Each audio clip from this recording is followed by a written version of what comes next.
A sick 2-month-old gorilla cub and his father searched for help, the ending melted hearts.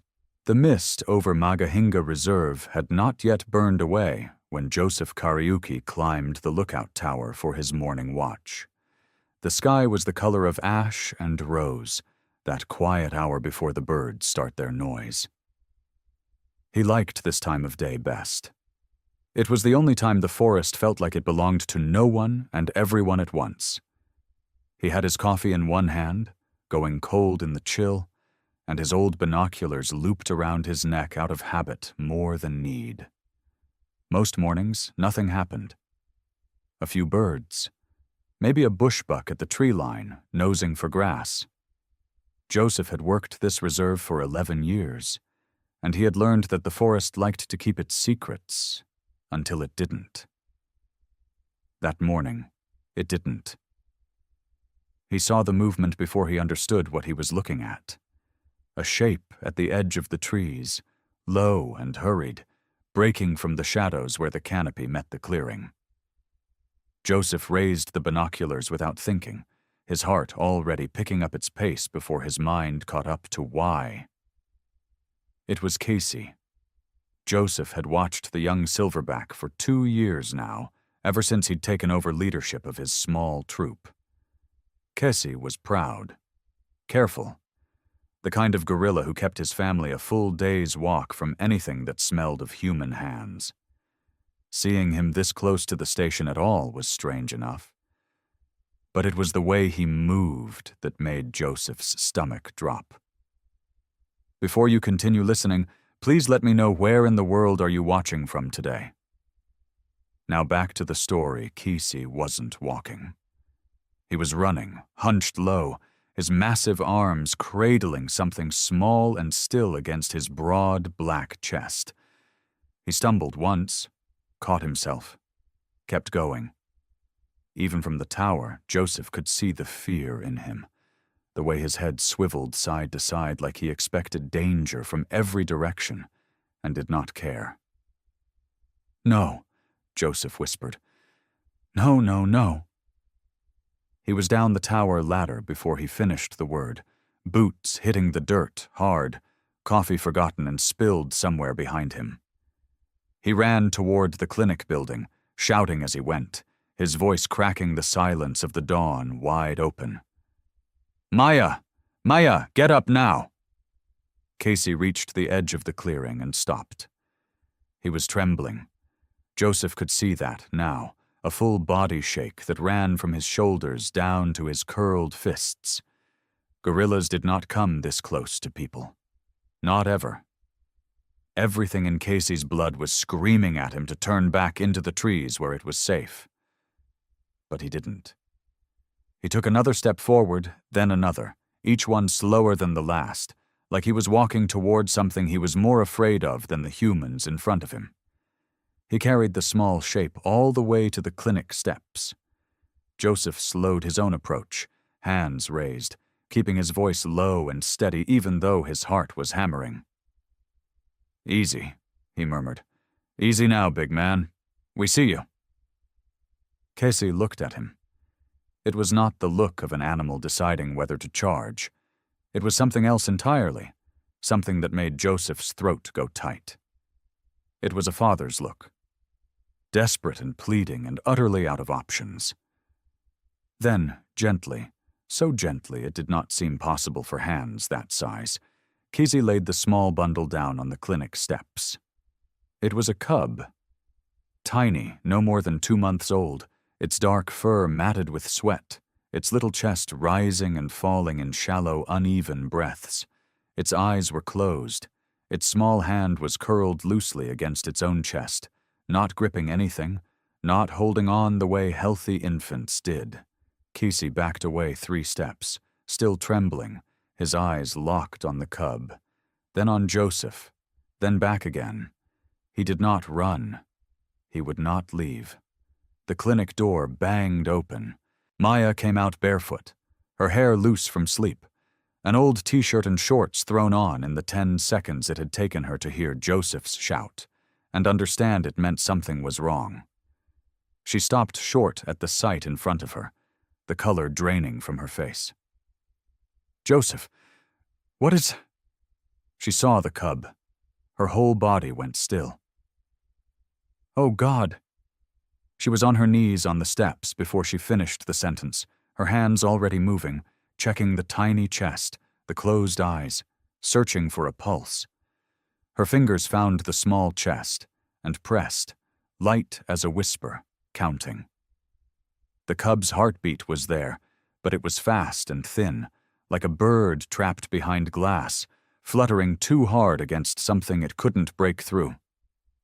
For one terrible second, the clinic steps disappeared. She was back in that other room, the one with the white lights that hummed too loud and the machines that beeped in patterns she'd memorized before she understood what they meant. She remembered the doctor's face. The careful way he had said her name, like her name itself was something breakable. She remembered her own hands then, too, pressed flat against her stomach, willing a heartbeat that would not come back no matter how hard she prayed. "Maya!" Joseph's voice cut through the memory like a rope thrown to someone drowning. She blinked, and the hospital room was gone. There was only the mountain air, cold on her bare arms, and the small, dying body in front of her. "I'm here," she said, mostly to herself.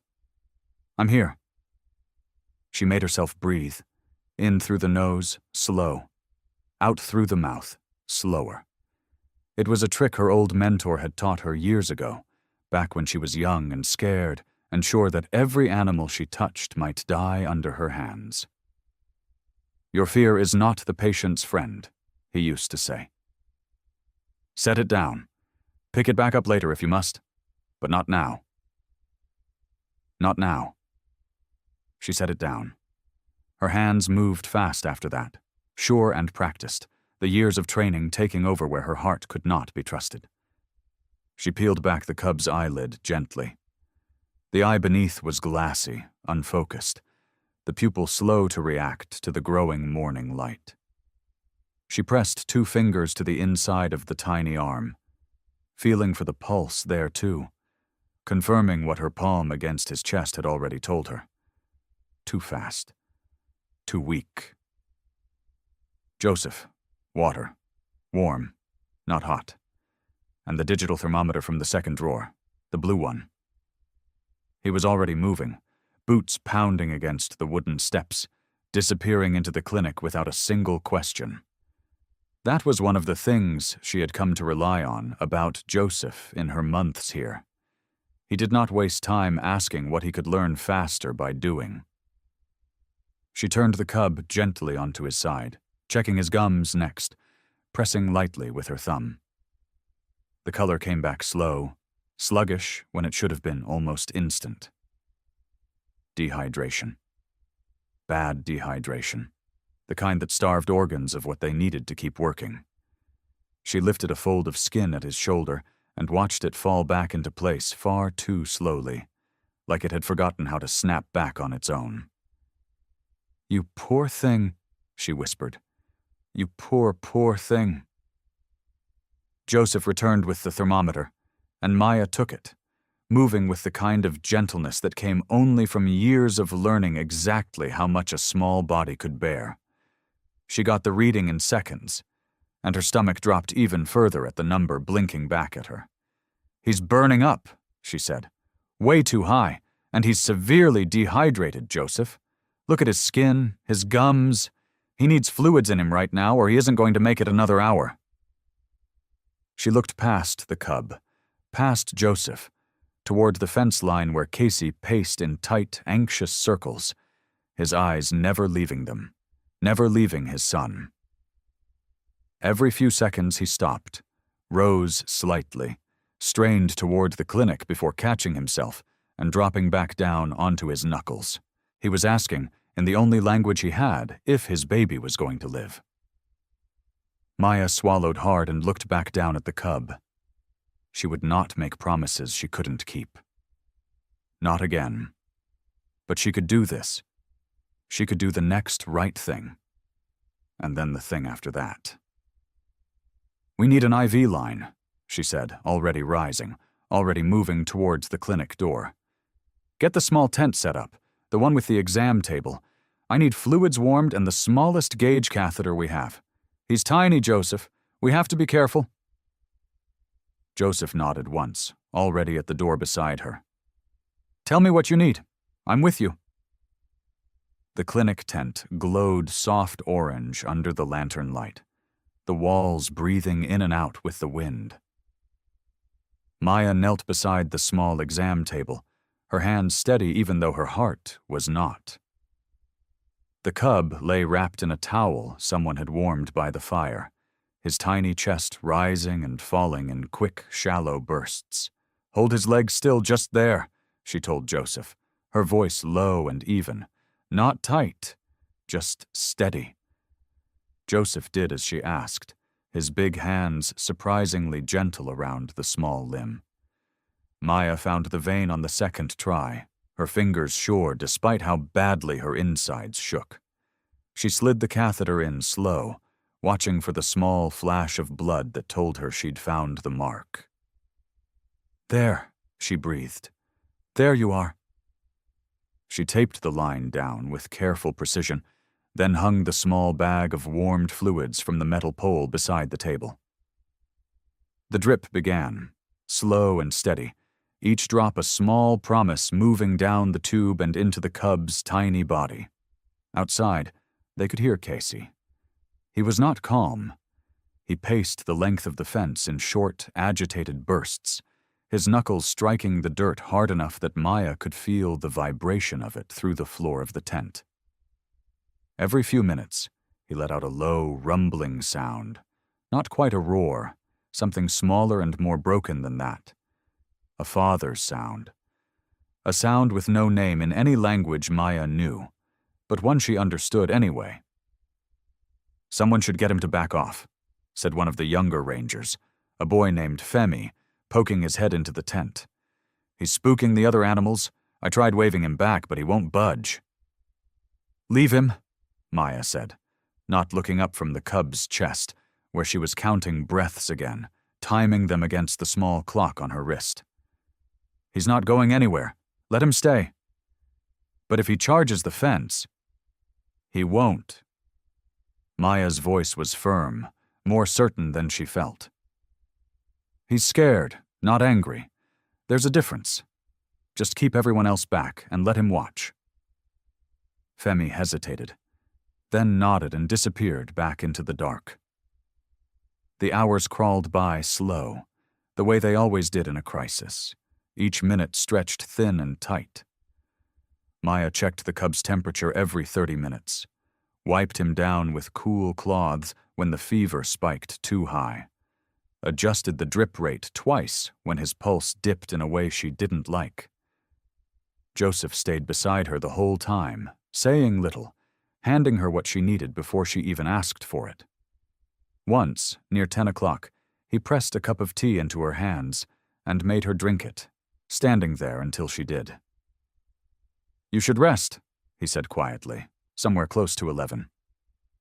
"I can watch him a while." "I'm not tired," Maya lied. Joseph only looked at her, the kind of look that said he knew better but wouldn't push. He went back to boiling water for the next round of warm compresses, and Maya kept her post beside the small, struggling body on the table. By midnight, the cub's breathing had eased slightly, no longer quite so ragged, though his fever still burned too hot beneath her palm. Maya finally allowed herself to sit back on her heels, her shoulders aching, her eyes dry and stinging from staring too long without blinking. She stepped outside for air, just for a moment, needing to feel something other than the close, warm press of the tent around her. The night was cold and clear, stars scattered thick overhead. And there, pressed right up against the fence, was Casey. He wasn't pacing anymore. He had gone still, his massive shoulders hunched forward, his dark eyes fixed on the tent glowing behind her, unwavering, unblinking, as if he could see straight through the canvas to the small body lying inside. Maya's breath caught in her throat. She had seen fear in animals before. She had seen anger, confusion, even something like grief. But she had never seen anything quite like this raw, unguarded devotion, so plain and open it made something deep inside her chest crack quietly open, like ice giving way beneath weight it could no longer hold. She walked closer, slow, until she stood just a few feet from the fence, close enough to see the exhaustion etched into his face, close enough to see he had not slept, had not eaten, had not moved from this spot in hours. "I know," she whispered, her voice rough. "I know you're scared." Casey didn't move, didn't look away from the tent. "I'm not going to stop," Maya said quietly, more to herself than to him. "I promise you, I'm not going to stop trying." The first gray light of morning crept over the tree line, soft and pale, when Maya noticed the change. She had dozed off sitting up, her back against the leg of the exam table, chin dropped to her chest. It was the sound that woke her, or rather, the absence of it. The ragged, quick breathing she'd been counting all night had slowed into something longer, something calmer. She jerked upright, pressing her palm flat against the cub's small chest. "Oh," she whispered. "Oh, thank God." His skin was still warm, but not the burning, dangerous heat from before. She reached for the thermometer with shaking hands and took the reading twice, just to be sure. Down. Not all the way down, not yet, but down enough to matter. Joseph, who had fallen asleep in the corner chair sometime near 4, blinked awake at the sound of her voice. "What is it?" "His fever broke, a little." Maya laughed, a short, surprised sound that felt strange coming out of her after so many hours of silence. "His breathing's better too. Joseph, look." He came and stood beside her, watching the small chest rise and fall in a rhythm that was, for the first time all night, almost peaceful. He let out a breath of his own, long and slow, like he'd been holding it since the moment Casey first appeared at the tree line. "He's fighting," Joseph said quietly. "Little one's got some fight in him." Outside, Casey had noticed, too. Maya could hear it, the change in his pacing, quicker now, agitated in a different way, hopeful instead of afraid. He pressed his face close to the fence, nostrils working, as if he could smell the shift in the air around the tent. By the time the sun cleared the tree line fully, gold light spilling across the camp, the mood among the rangers had lifted just enough to breathe. Femi brought fresh water. Someone started a small fire for tea. There was a fragile, cautious kind of relief moving through the camp. The kind that came after a long night when the worst thing hadn't happened yet. That was when the truck rolled in. Elias Bahati climbed out before the engine had even fully stopped, his boots hitting the dirt hard, his jacket rumpled like he'd slept in it, which he probably had. He was a solid man in his 50s, gray creeping into his beard, carrying himself with the particular weariness of someone who had spent years fighting battles that never seemed to end. "Someone want to tell me," he said, striding toward the tent, "why I got a call at 3 a.m. saying a wild silverback walked out of the forest and dropped an infant on our doorstep?" "Good morning to you too," Joseph said. Elias didn't smile. He looked past Joseph to the tent, to Maya kneeling beside the small table, and something in his face softened, just slightly. "How is he?" "Stable, for now." Maya stood, her knees stiff from hours on the ground. "Fever's down. Breathing's better. We're not out of the woods, but he's fighting." Elias nodded slowly, taking it in, then glanced toward the fence where Casey still stood watch, unmoving. And the father? Hasn't left all night, Joseph said. Not once. Elias let out a low breath through his nose, something between disbelief and grief. All right, he said. Walk me through it. They moved to the small folding table outside the tent, where someone had set out tin cups of coffee, dark and strong, steam curling up into the cool morning air. Maya wrapped both hands around her cup, grateful for the warmth, and told Elias everything: the fever, the dehydration, the ragged breathing when they'd found him. Sounds like infection, Elias said, blowing across his coffee. Parasite, maybe. Something he picked up in the forest. Maybe, Maya said. Something in her tone made Elias look up. You don't think so? I don't think anything yet. She set her cup down, her jaw tightening slightly. That's the problem. Everyone keeps saying infection like it's already decided, but I haven't seen anything that actually proves it. No wound, no obvious parasite signs, nothing consistent with what I'd expect. So what do you want to do? I want to run blood work, Maya said. Today. I'm not treating him for something I'm only guessing at. I want to know what's actually in his system before we assume anything. The field lab was little more than a converted storage room at the back of the ranger station. But Maya had always found comfort in small spaces like this. Metal shelves lined the walls, crowded with jars and boxes and a single humming refrigerator that had seen better decades. A microscope sat on the counter next to a centrifuge that rattled when it ran too long. It wasn't much, but it was enough.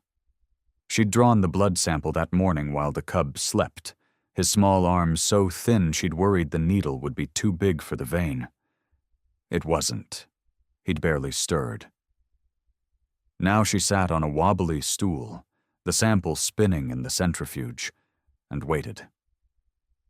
The afternoon light came in slanted through the one dusty window, catching the dust in the air like tiny floating stars. Somewhere outside, she could hear Joseph talking low to Casey through the fence, his voice a steady murmur. She wondered what he was saying. Probably nothing important. Probably just the sound of a friendly voice, which was its own kind of medicine. The centrifuge clicked off. Maya pulled the sample and got to work. She started with the basics. White blood cell count, elevated but not wildly so. Not the kind of spike she'd expect from a raging bacterial infection. She frowned at the numbers, tapping her pen against the counter. That's strange, she murmured to no one. She moved to the blood smear next, sliding it under the microscope, adjusting the focus with careful fingers. She scanned slowly, row by row, looking for the telltale signs of parasites, misshapen cells, anything that would explain the fever, the labored breathing, the collapse. Nothing. No malaria markers, no sign of the intestinal parasites common in young primates in this region, no obvious bacterial invaders swimming across the slide. She sat back. Frustration tightened behind her eyes. Come on, she whispered. Show me something. She thought of her old professor back in vet school, a stern woman with silver hair who used to say, when the obvious answer isn't there, stop looking for what you expect and start looking for what doesn't belong. Maya had rolled her eyes at the time. Now she found herself repeating the words like a prayer. She pulled her reference books down from the shelf, the old ones with cracked spines that Elias had probably inherited from the reserve's original vet. She cross-referenced symptoms. Fever, rapid heart rate, labored breathing, muscle weakness, dehydration. Infection didn't fit cleanly, but something else did. Toxin. Her pulse quickened. She flipped to the section on regional plant toxins, scanning down the list. Most were common ones the gorillas had evolved to avoid instinctively, bitter leaves, certain berries. But then her eyes caught on an entry near the bottom of the page, one she'd only seen referenced once before, in a paper from years ago about deforested regions further north. Mbaya vine, a rare, fast-growing plant known to colonize areas where the forest canopy had been stripped away, thriving in direct sunlight that the deep forest never allowed. Toxic to primates in small doses. Symptoms included fever, respiratory distress, and cardiac strain in young or vulnerable animals.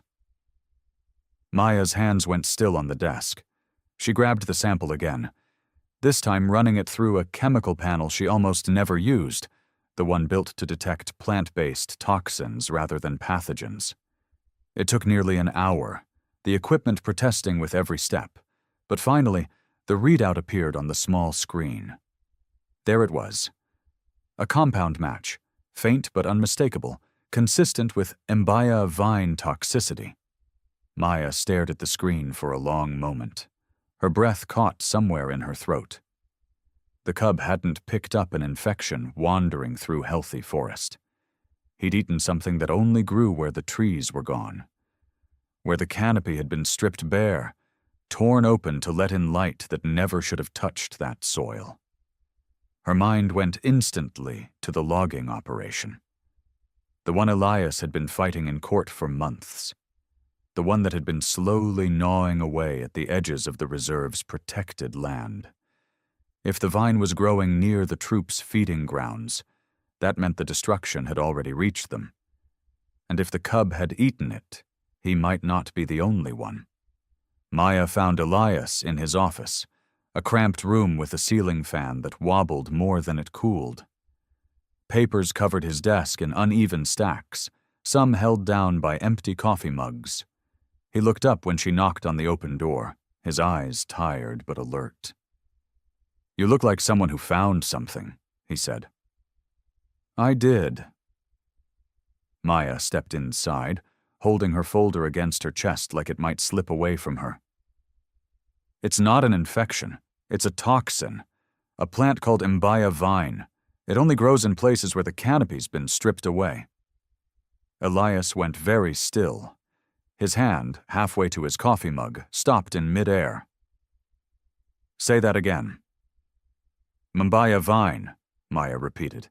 "It needs direct sunlight to grow. Deep forest doesn't have that. Which means somewhere close to where Casey found us. The trees are gone, torn down." Elias set the mug aside slowly, like he needed both hands free for what was coming. He rubbed his face, his palm scraping over the stubble on his jaw. "We've been fighting a logging company for 8 months, he said. Timber Vantage Group. They hold permits for land 2 kilometers south of here, but we've had reports. Workers pushing past the boundary markers, cutting where they're not supposed to. We took it to court in the regional capital. Twice. Both times it got delayed, records lost, hearings postponed. It's the kind of thing that happens when someone with money doesn't want to lose." Maya's stomach tightened. "So, it's possible they've already cleared land near the troops' feeding grounds." "Not possible." Elias's voice was flat, grim. "Likely. That whole southern stretch runs right along the edge of Casey's territory. If they've pushed past the boundary there, they could have opened up light gaps big enough for a vine like that to take over in weeks." He stood, chair scraping against the floor, and moved to the large map pinned to the wall behind his desk.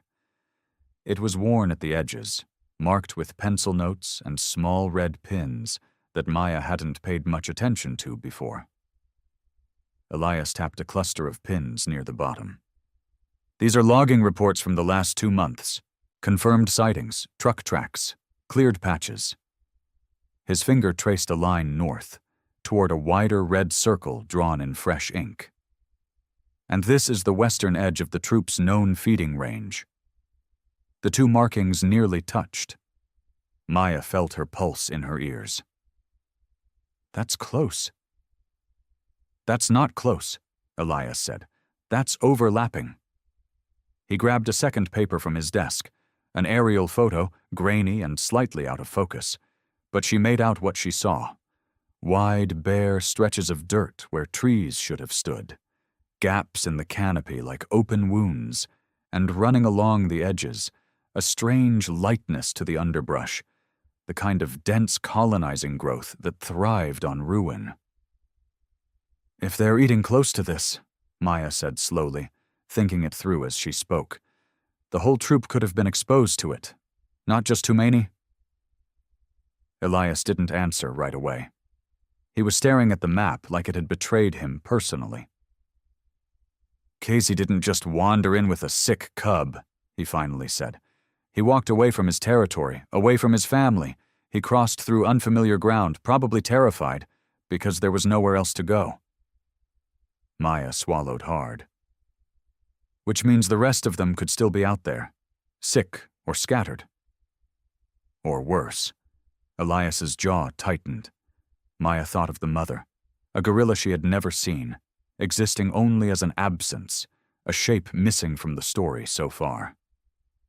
If the cub had been poisoned enough to nearly die, what did that mean for a full-grown female who might have eaten far more of the vine trying to survive on damaged ground?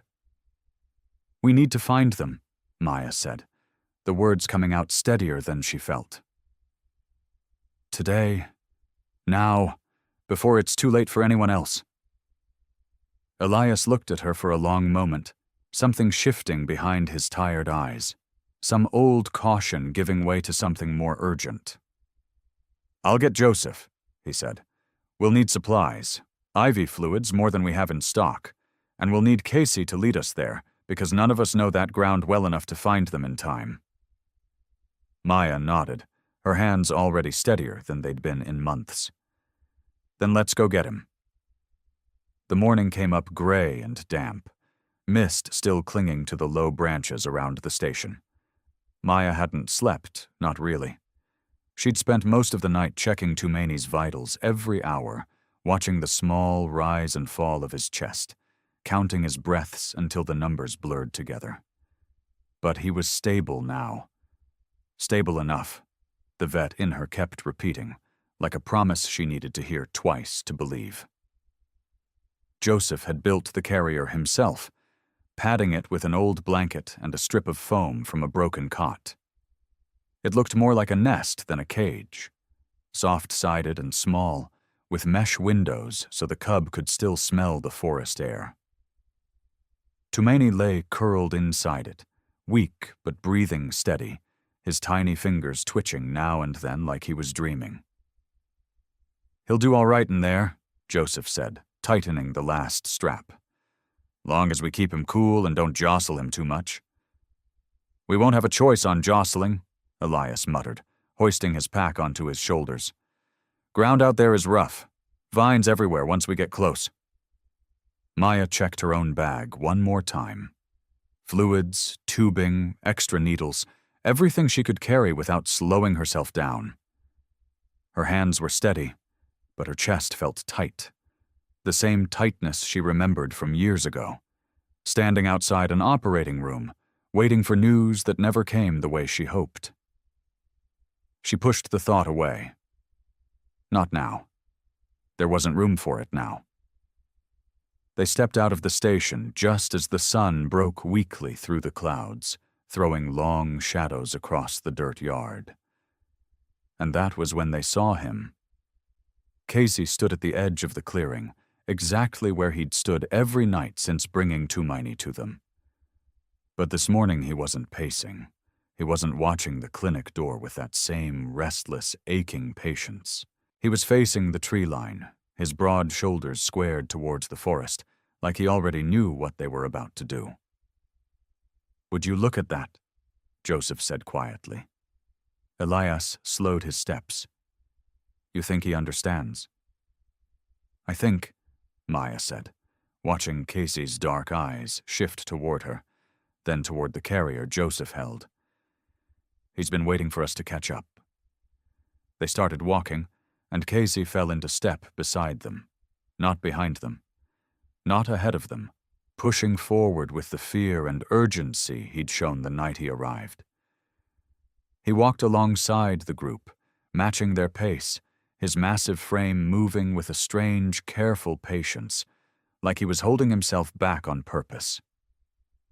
Every few minutes, he glanced toward the carrier, toward the small shape breathing steadily inside it, and something in his expression eased just slightly, like the sight reassured him he hadn't misjudged these strange, upright creatures who smelled of antiseptic and diesel fuel. The forest swallowed them slowly, the station disappearing behind a wall of green.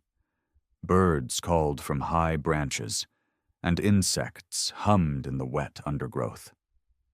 For the first hour, it felt almost peaceful, despite the reason they were there. Then the trees began to thin. It happened gradually, so gradually that Maya almost didn't notice until she realized she could see the sky clearly through gaps that shouldn't have existed. Stumps, some old, some raw and pale, dotted the ground where towering hardwoods had once stood. Sunlight poured down in harsh, unfiltered patches, and there, thriving in that unnatural brightness, was the vine. It curled over fallen logs and crept up the remaining trees, its leaves a sickly, glossy green that looked wrong against the dying forest floor. Casey stopped walking. His whole body went rigid, nostrils flaring, eyes locked on something ahead that the humans couldn't yet see. Then, without warning, he let out a cry unlike anything Maya had heard from him before. Sharp, broken, full of an anguish that needed no translation. He surged forward, crashing through the wilted undergrowth with a speed that startled all of them, disappearing into the ravaged grove ahead. "Casey, wait," Joseph called, but the silverback was already gone, swallowed by the broken trees and dying vines. Elias exchanged one quick look with Maya, and then they were running after him, into the wreckage of the forest, toward whatever Casey had sensed waiting there. The grove opened up like a wound. Maya broke through the last line of brush and stopped, her breath catching in her throat. What had once been a thick canopy of green was gone. Broken stumps stood everywhere, some still oozing sap, pale as bone in the morning light. The ground was torn up, gouged with deep ruts where heavy machines had dragged fallen trees away. And everywhere climbing over the wreckage like it belonged there was the vine. "My God," Elias whispered, turning in a slow circle. "They did all this in weeks." Maya didn't answer. She was looking at the vegetation flattened in wide patches, crushed down like something heavy had lain there, thrashing maybe, or simply too weak to move. Her stomach twisted. "Over here!" Joseph's voice was tight. He crouched near a cluster of half-eaten vines, their leaves stripped away in ragged bites. Someone was eating this. Recently, too, look how fresh the tear marks are. "That's what did it to Tumaini," Maya said, kneeling beside him. She didn't need to touch it to know. The glossy leaves, the faint bitter smell, it matched the samples she'd tested back at the clinic. "If the whole troop got into this stuff," she didn't finish the sentence. She didn't need to. Kessie was moving through the wreckage ahead of them, nose low, retracing some invisible map only he could read. He paused at a trampled patch of ferns, sniffed hard, then moved on, faster now, his urgency returning. "Tracks," Joseph said, pointing to a soft patch of mud near a fallen log. Small handprints, no bigger than a child's, scattered in different directions. 2 sets, maybe 3, moving fast and not together.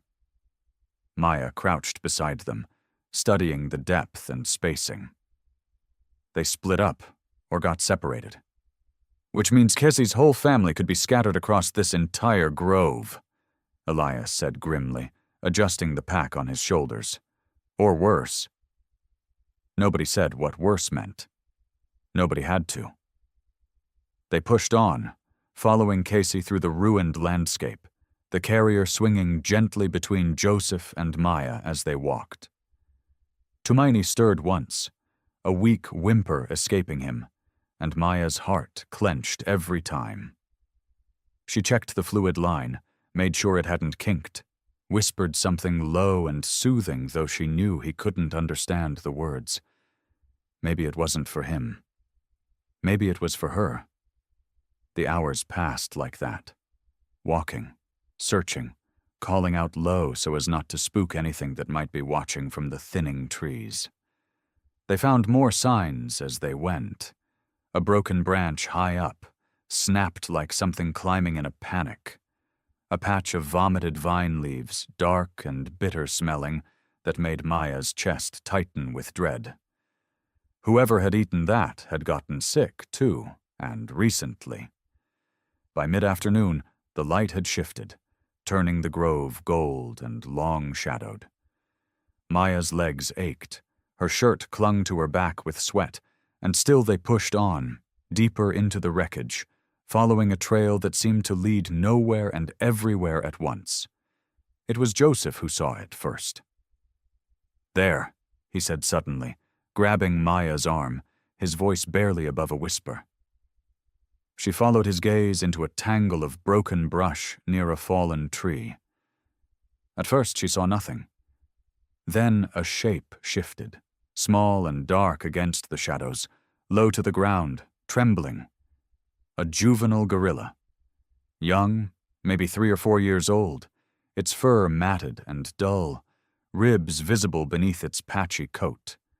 It froze the moment it caught their scent, eyes wide with terror, and then it bolted, crashing away through the undergrowth with a speed that startled all of them.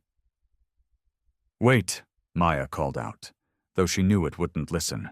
Nothing that scared ever did. But Kessie was already moving. He let out a low call, different from anything Maya had heard before, soft and rumbling, almost gentle. The juvenile stopped mid-stride, ears twitching, small body still trembling as it turned back toward the sound. For a long moment, nothing happened. The juvenile stood frozen at the edge of the brush, torn between fear and something else, some flicker of recognition. And then, slowly, it took one small step back toward them. Maya held her breath, watching the little gorilla sway unsteadily on its feet, and she saw it clearly now in the fading light. Thin, weak, dehydrated. It needed help just as badly as Tumaini had. Maya lowered herself to one knee, slow as pouring honey. She kept her hands open and low, the way she'd been trained years ago in a different forest, a different life. Every motion mattered now. Sudden movement meant fear. Fear meant flight. And this little one had no strength left to run far. "Easy," she murmured. Not really to the juvenile, not really to anyone. Just a sound to fill the space, low and even. "Nobody's going to hurt you." Kessie shifted his weight, and then, deliberately, placed his massive body between Maya and the juvenile. Not blocking her, positioning himself. A living wall of muscle and fur, his broad back facing her, his eyes on the young one. It was a message as clear as any words could have been. "She is safe. I allow this." Joseph exhaled slowly beside her. "I've never seen a silverback do that," he whispered. "Not for a stranger." "He's not doing it for me," Maya said quietly. "He's doing it for his son." She crept forward another foot, then stopped when the juvenile's whole body tensed. It let out a thin, frightened bark, more breath than sound, and pressed itself against the broken log, trying to disappear into the bark and shadow. Maya stopped moving entirely. She sat back on her heels and simply waited, letting the forest settle around them, letting the juvenile's racing heart slow one beat at a time. Somewhere above, a bird called twice and went silent. The gold light was fading fast now, sinking into a deep amber that painted every leaf like fire. "It's okay," she whispered again. "I know you're scared. I know." Minutes passed. Long, aching minutes where nobody moved, where the only sound was the juvenile's ragged breathing and the soft creak of the wounded trees around them. Then, slowly, the small gorilla's shoulders dropped an inch. Its breathing steadied, just slightly. Its eyes, wide and dark, stayed locked on Maya, but the terror in them had dimmed to something more like exhaustion. Maya reached into her pack without looking away from the juvenile, her fingers finding the small kit by feel alone. She pulled out an oral rehydration packet, mixed quick and quiet in a shallow bowl, and set it down on the ground between them. Then she backed away, giving space, letting Casey's presence do what her own never could. It took another 10 minutes. The juvenile crept forward inch by inch, stopping every few seconds to watch Maya, to watch Casey, weighing some invisible scale of trust. Finally it reached the bowl, sniffed it once, and drank. Maya nearly wept with relief. "Good," she breathed. "That's good, just like that." Once the worst of the fear had passed, checking the juvenile over was almost easy. Dry gums, loose skin at the shoulder that didn't spring back fast enough, sunken eyes. Dehydrated, yes, badly so, but not poisoned. No tremors, no sign of the toxin that had nearly taken Tumaini. This one had gone hungry and thirsty, running scared through a broken forest, but its body would recover with rest and water. "He'll make it," Maya said, and for the first time all day, something in her chest loosened. By the time she finished, the light was almost gone, the grove sinking into deep blue shadow. Elias looked up at the darkening sky and made the call. "We're not moving further tonight," he said. "Not with a weak juvenile and an infant on IV fluids. We make camp here." Nobody argued. They worked fast in the dying light, clearing a space near the fallen log, setting up what little shelter they'd carried in their packs. Joseph rigged a small fire, more for comfort than warmth, and Elias radioed back to the station to report their position, his voice low and clipped with worry. Maya settled beside the juvenile as full dark fell over the grove, the fire casting long, flickering shadows against the broken trees. The little gorilla had curled up close to Tumaini's carrier, as if some instinct told it family was family, no matter how small or scattered. Casey kept watch a few feet away, a dark, silent shape against the stars, never fully resting, never looking away from his children. Maya wrapped her jacket tighter and watched them both breathe, slow and steady, and did not let herself close her eyes. The fire had burned down to embers, a small orange heart pulsing in the dark. Maya sat close to it, knees pulled to her chest, watching sparks drift up and vanish among the stars. Sleep would not come. It never did. Not really. Not since everything fell apart. She had learned to live inside the tired ache of it, the way you learn to live with a stone in your shoe. Joseph settled down across from her, feeding a thin branch into the coals. He didn't say anything at first. That was one of the things she had come to appreciate about him. He knew how to sit quietly with a person. "You should sleep," he said finally, though his voice was gentle, not scolding. "Long day tomorrow." "I know." She wrapped her arms tighter around her knees. "I just can't." Joseph nodded slowly, watching the fire. "Some nights are like that."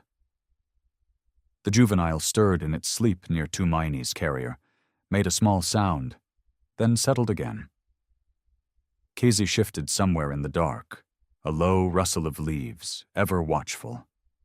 Maya found her eyes drawn to him, to the steady shape of him standing guard. "He won't rest," she said, "not even for a minute." "Wouldn't you?" Joseph asked. "If it was your child?"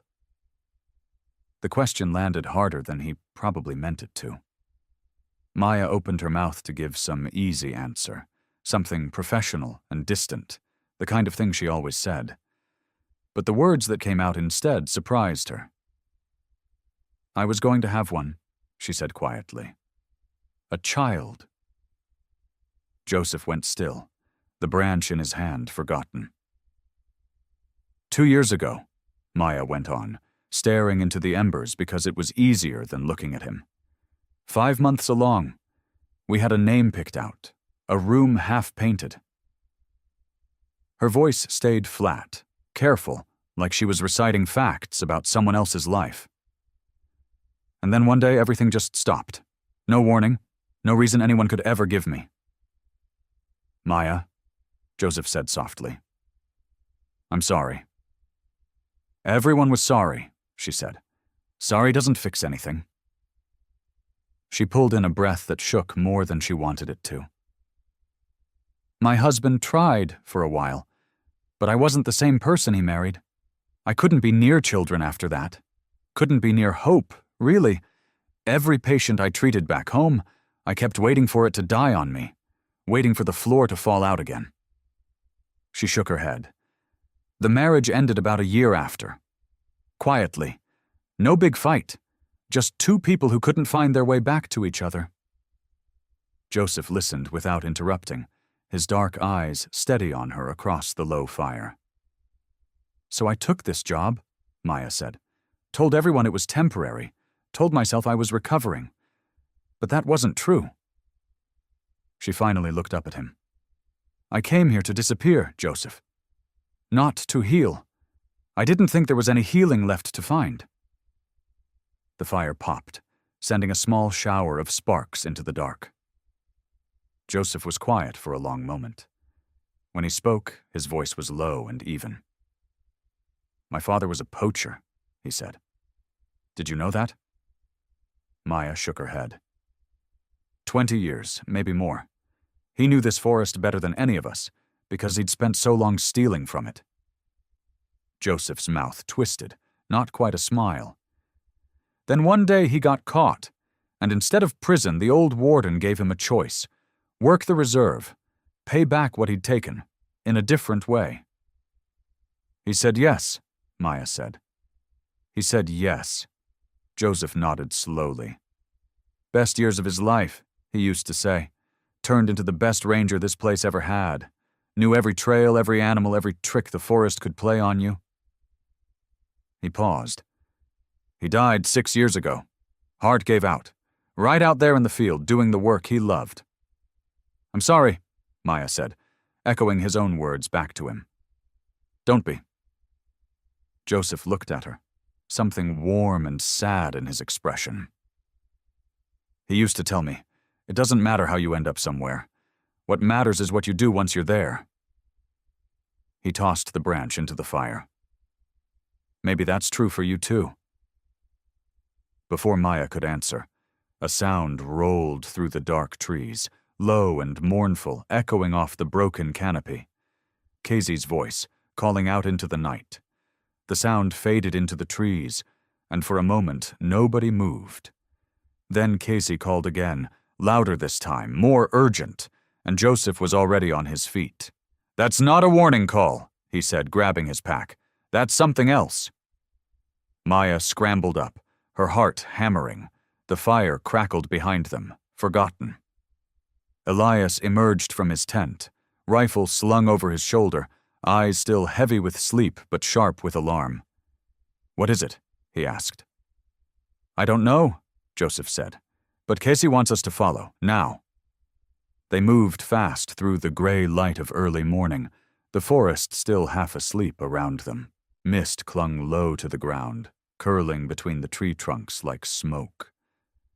Casey crashed ahead of them, not bothering to hide his path this time, snapping branches and pushing through brush with a kind of desperate urgency Maya had not seen in him before.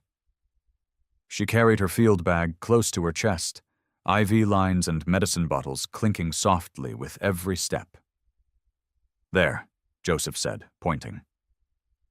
Through a gap in the trees, Maya saw it. A small clearing, ringed by broken ferns and trampled grass. And there, slumped against the base of a wide gray tree trunk, was a gorilla. She was thin, painfully thin, her fur dull and matted, her ribs showing beneath loose skin. Her eyes were half closed, her breathing shallow and slow. Beside her, curled tight against her side, a young juvenile gorilla pressed close, small hands gripping the mother's arm as if holding on could keep her from slipping away. "That's Amara," Joseph breathed. "The mother." Kessie rushed forward and stopped a few feet from her, letting out a low, mournful sound, almost a whimper. He reached out one massive hand and touched her shoulder gently, so gently it did not seem possible from something so strong. Amara's eyes fluttered open. She made a small sound in return, weak but alive. "She's alive," Maya said, already moving. "Elias, I need water now. Joseph, help me get to her." The juvenile flinched as they approached, pressing closer to its mother, small teeth bared in a frightened warning. But Casey rumbled something low, almost soothing, and the juvenile's fear eased just slightly, enough to let Maya kneel beside them. Up close, Amara looked even worse. Her skin was dry and papery under Maya's fingers when she checked her pulse. Her gums, when Maya gently checked them, were pale, the capillary refill sluggish. Dehydration, severe. Possibly days without proper food or water.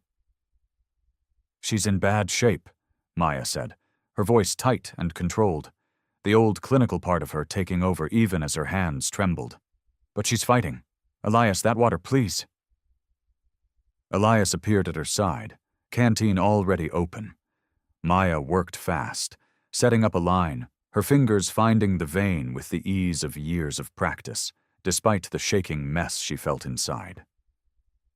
Joseph held Amara steady, murmuring low words in Swahili, the same calm tone he used with every frightened animal that came through the reserve gates.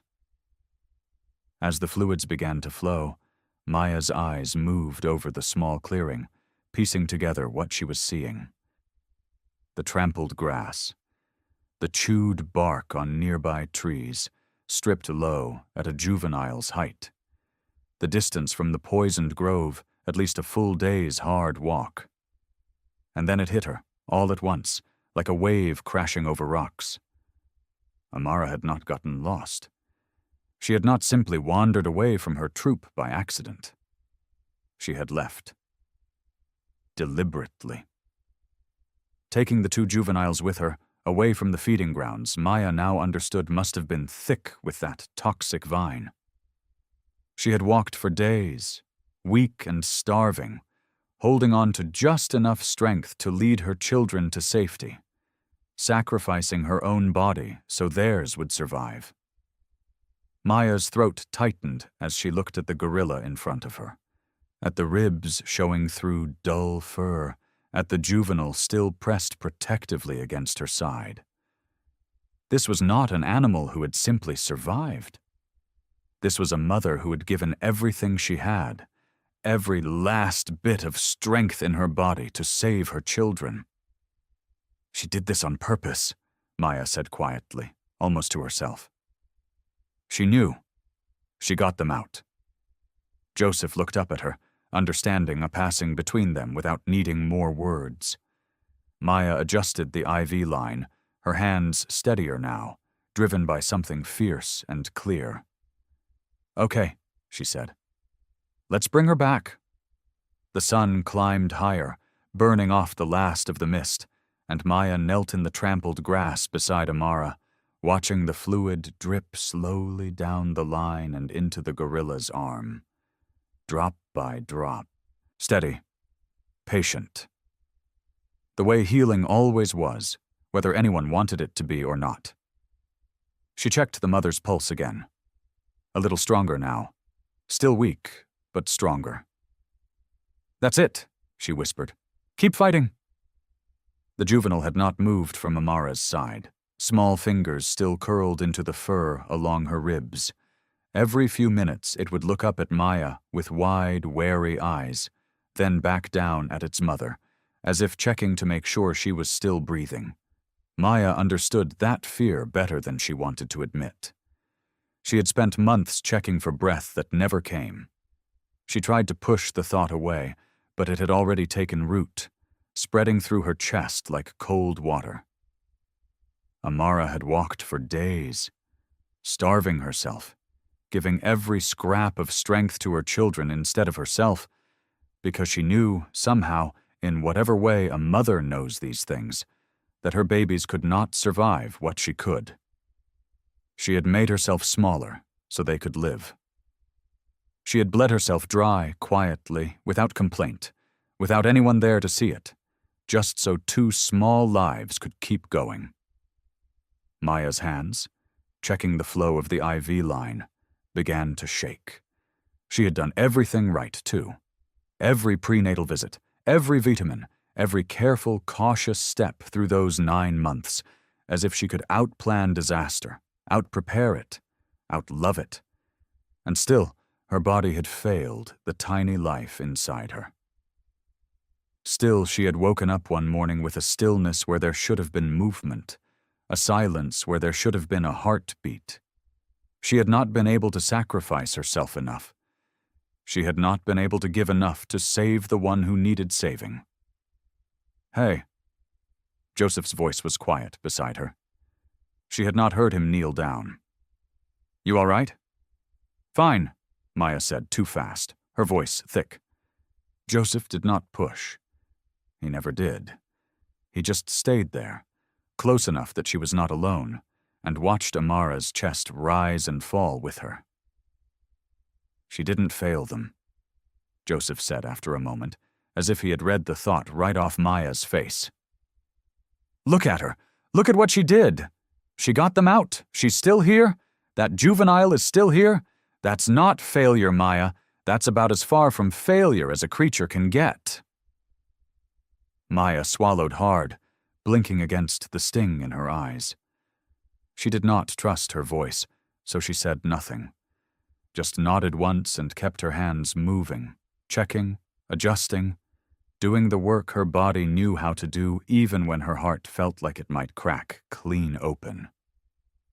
Elias crouched on Amara's other side, radio already in his hand. He kept his voice low, professional, but Maya could hear the edge of urgency underneath it. "Base, this is Elias. We've located the mother and one juvenile, approximately 4 kilometers northeast of the ravaged grove. Female gorilla, severe dehydration and malnutrition. She's stable for now, but we need additional fluids, more medical supplies, and a larger transport team out here as soon as possible." "Over." Static crackled, then a voice answered, tinny and distant. Elias gave their coordinates twice, slow and clear, then clipped the radio back to his belt. "They'll send a team," he said. "Might take a few hours to get here through this terrain." "Then we wait," Maya said. Elias looked at her carefully, the way he sometimes did when he was deciding whether to say something. "You should rest, even for a little while." "I'm not leaving her," Maya said, and there was no room for argument in her voice. He nodded, like he had expected that answer, and did not push further. Instead, he settled back on his heels and helped Joseph clear a wider space around Amara, giving her room to breathe, room to heal. The sun rose higher above the trees, and the whole clearing settled into a slow, careful rhythm. Fluids dripped steadily into Amara's arm. Kisi paced a wide circle around them, never straying far, his eyes always coming back to his mate and his child. Maya stayed exactly where she was, knees aching against the hard ground, hands steady on the line, watching every breath Amara took as if she could will each one into the next. The reinforcement team arrived just after noon, 4 rangers moving fast through the brush, packs loaded with fresh IV bags, a folding stretcher, and enough water to fill a small pond. Maya heard them before she saw them, the snap of branches, the low call of voices checking positions. She had never been so glad to hear other humans in her life. Dr. Osi. A young ranger named Peter dropped his pack beside her, already reaching for supplies. Elias radioed us her stats. We brought everything we could carry. Good. Maya's voice came out rougher than she meant it to. Hours of kneeling in the dirt had left her back stiff and her knees raw, but none of that mattered now. We need to get her stable enough to move. Slow and careful. No sudden movements. She's still weak. They worked together, checking Amara's pulse one more time, swapping the nearly empty IV bag for a full one, letting the fresh fluids do their quiet work. Casey watched from a few feet away, his massive shoulders tense, but he did not interfere. Somewhere along the trek, somewhere in the long night of watching Maya work, he had decided she was not a threat. Maybe he had decided that long before she had. By early afternoon, Amara could lift her head on her own. It was a small thing, but Maya felt her chest loosen at the sight of it, like a fist unclenching after being closed too long. "She's ready," Maya said. "Let's move." The trek back was slow. They built a makeshift sling from canvas and rope to help support Amara's weight as she walked, 2 rangers on either side, ready to catch her if her legs gave out. The juvenile stayed close to her mother's side the whole way, small hands sometimes reaching up to grip Amara's fur as if to remind her she wasn't alone. Casey walked just behind them, pausing every so often to look back at Maya, as if to make sure she was still following, still keeping her promise. The forest around them told its own quiet story. Wilted leaves, broken branches where the toxic vine had climbed and spread, patches of ground stripped bare where the canopy no longer reached. Maya carried the sight of it with her the whole way back, a reminder of how close they had come to losing everything, and how much work still lay ahead once this day was done. By the time the ranger station came into view, the sun was beginning its slow slide toward the horizon, painting the sky in soft shades of orange and gold. Maya's legs ached with every step, her shirt soaked through with sweat, but she barely noticed.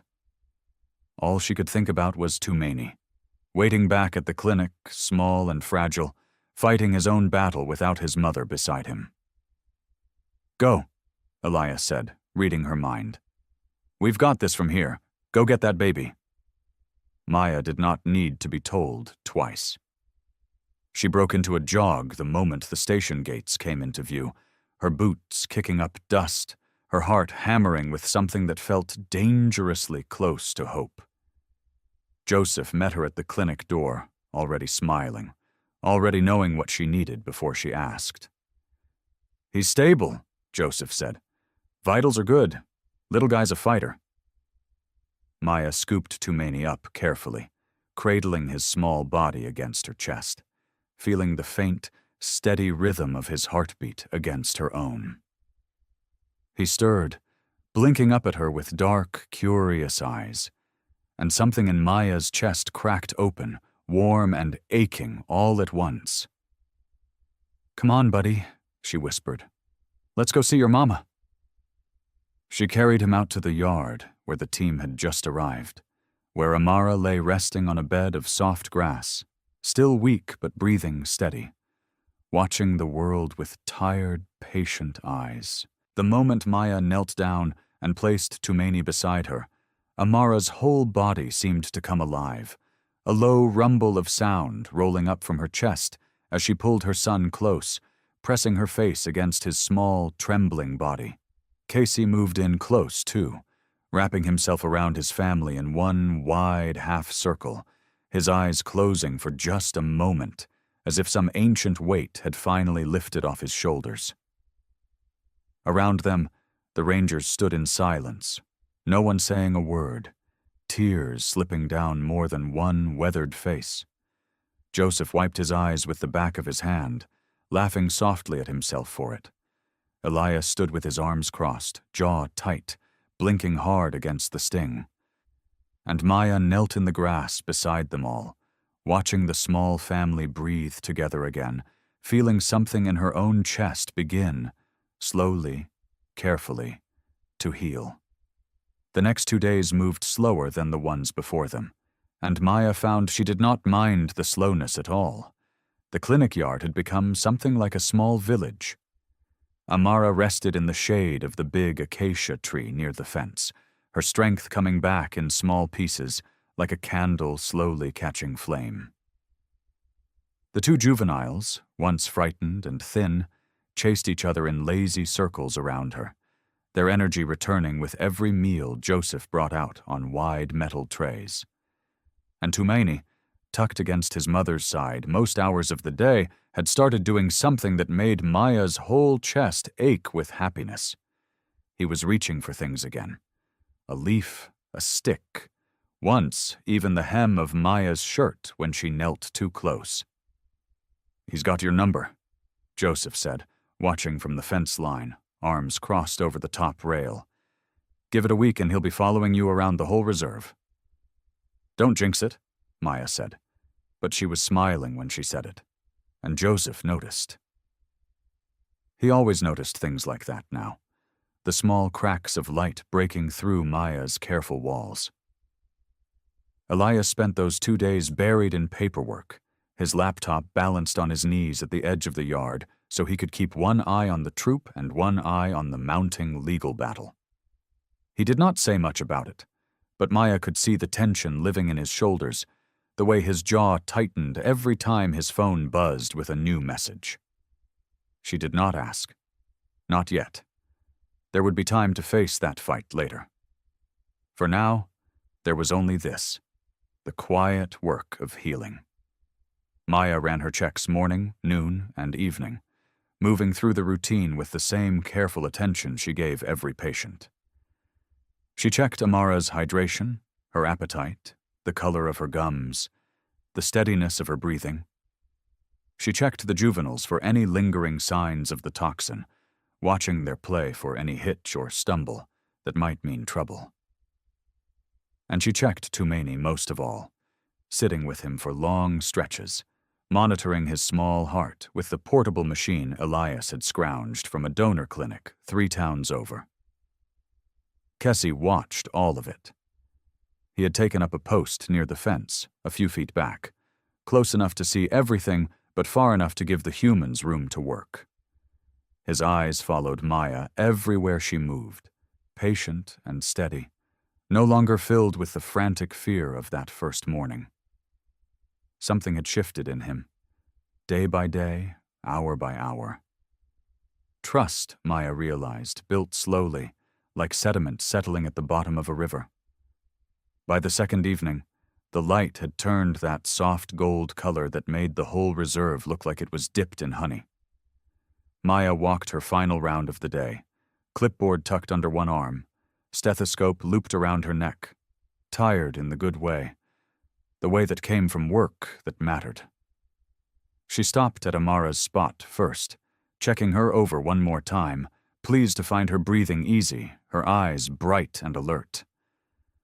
The juveniles were curled up nearby, already drowsy, worn out from a full day of play.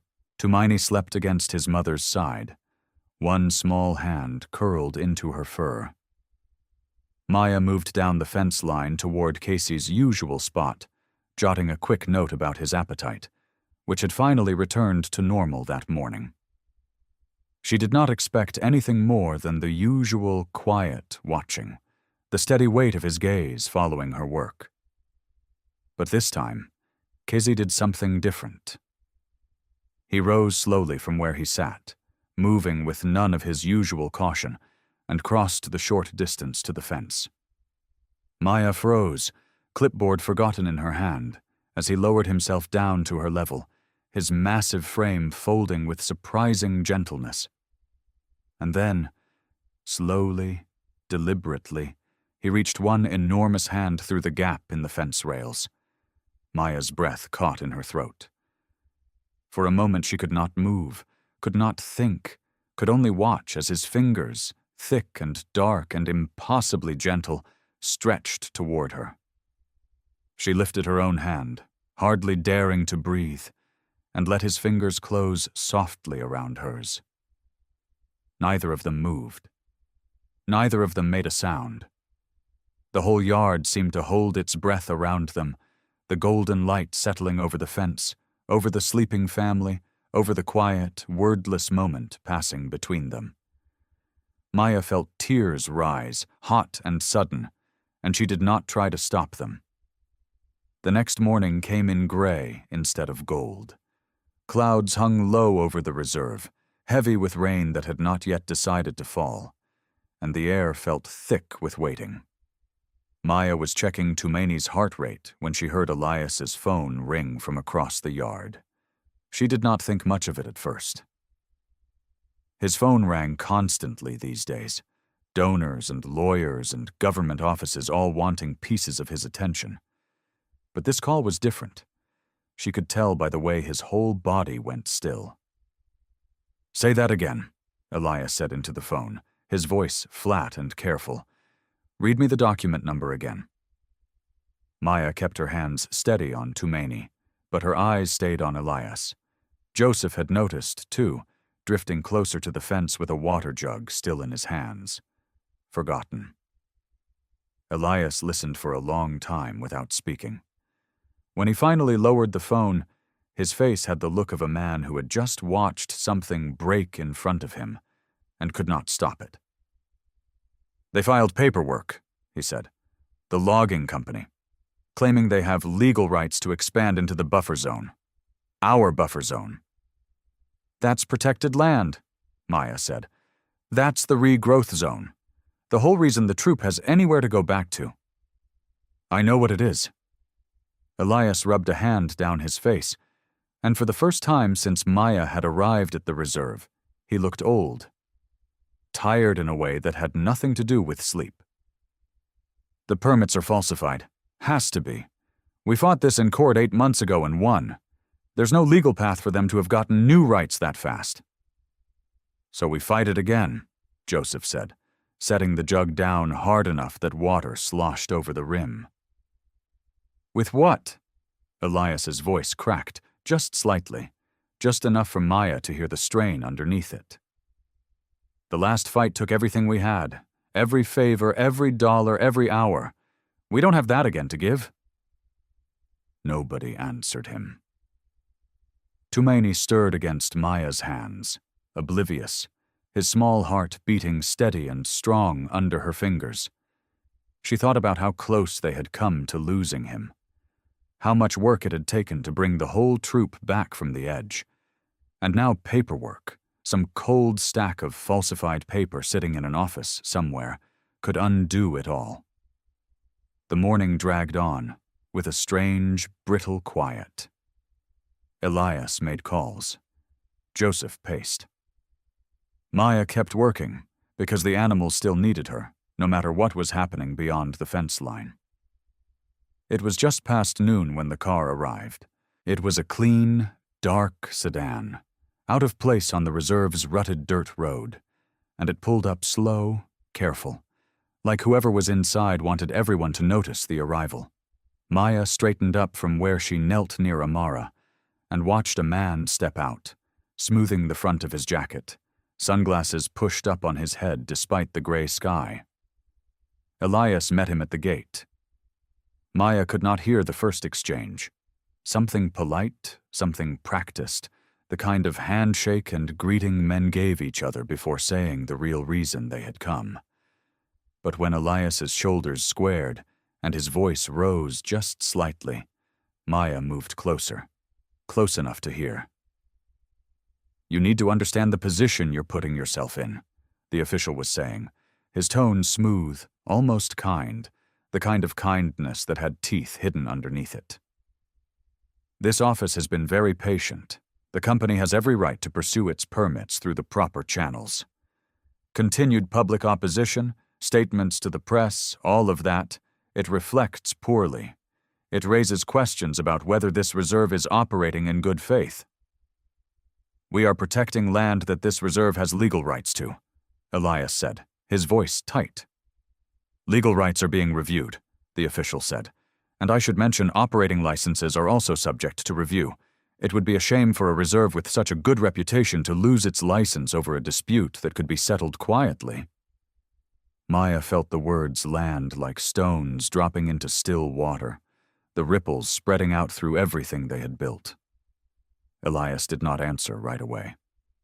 Maya watched him standing there, jaw tight, hands clenched at his sides, staring down a threat with no good move left to make. The official smiled, adjusted his sunglasses back down over his eyes, and turned toward his car.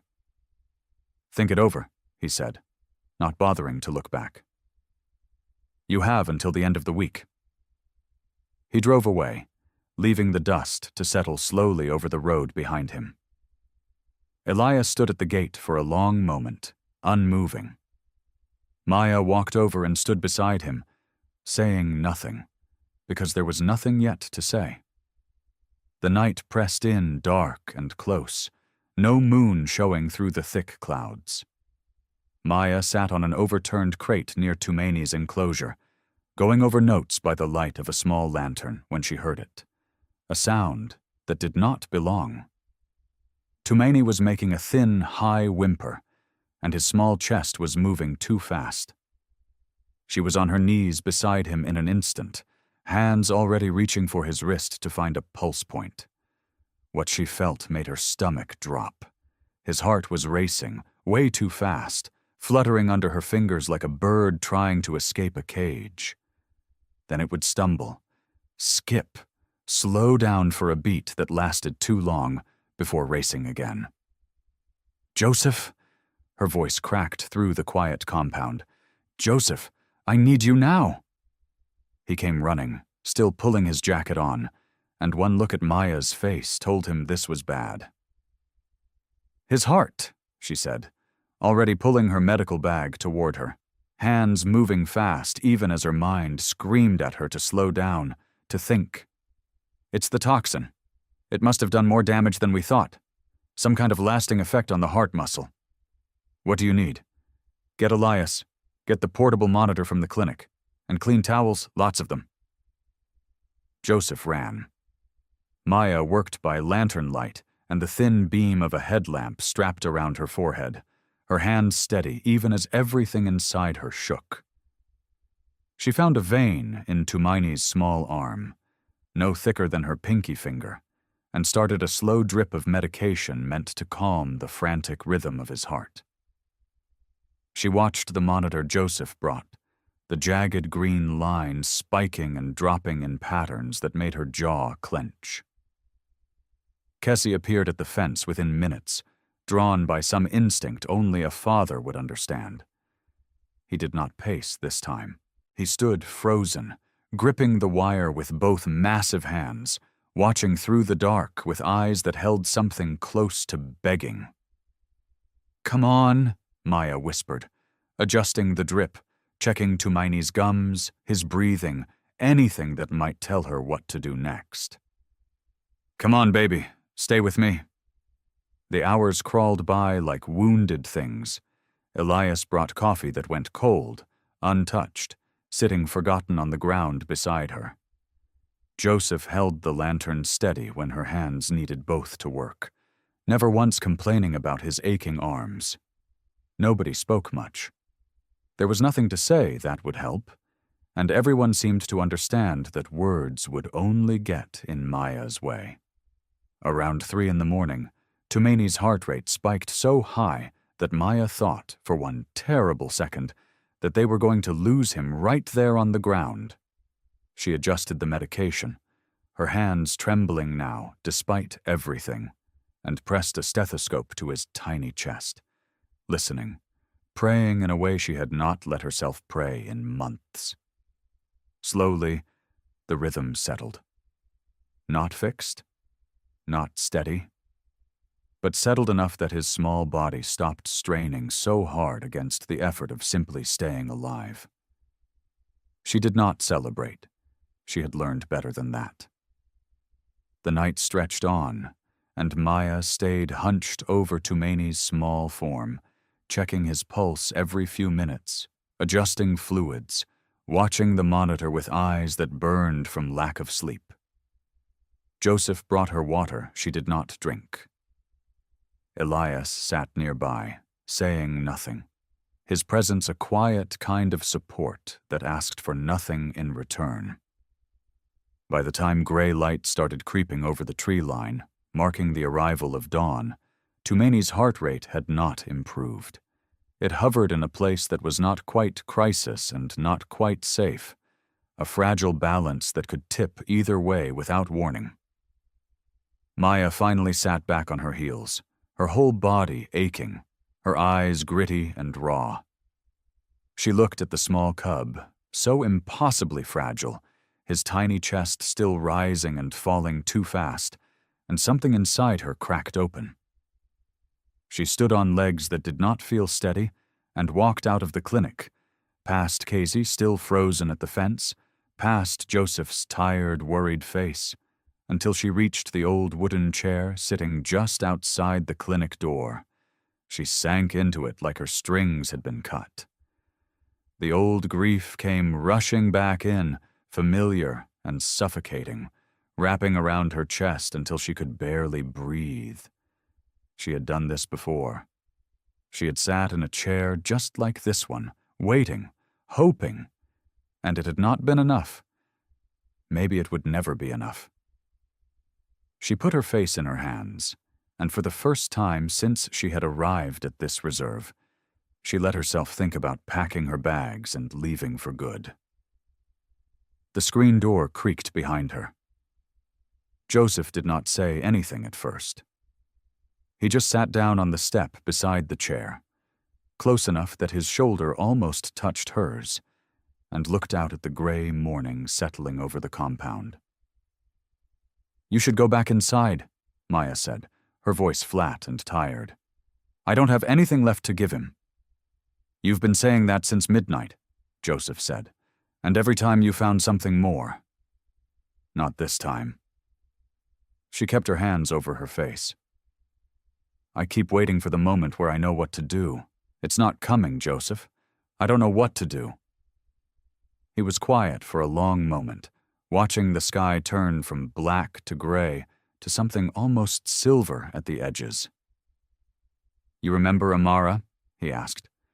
"2 days ago we found her collapsed under that tree, barely breathing. I thought for sure we'd lost her." Maya lowered her hands slowly, not answering. "She's standing now," Joseph went on. "This morning, before I came out here, I checked on her. She was standing, eating leaves Elias brought her, watching her juveniles play in the grass like nothing happened." He turned to look at Maya. "That happened because of you." "That's different." "Why?" "Because I don't know if this one is going to make it," Maya said, and her voice cracked right down the middle. "I keep doing everything I know, and it's not enough, and I can't watch another one slip away while I sit there useless." Joseph did not flinch from the rawness in her voice. He had heard rumors, pieces of her past that Elias had mentioned in passing, enough to understand that this fight was bigger than one gorilla cub. "You didn't sit there useless," he said gently. "I watched you all night. Your hands never stopped moving.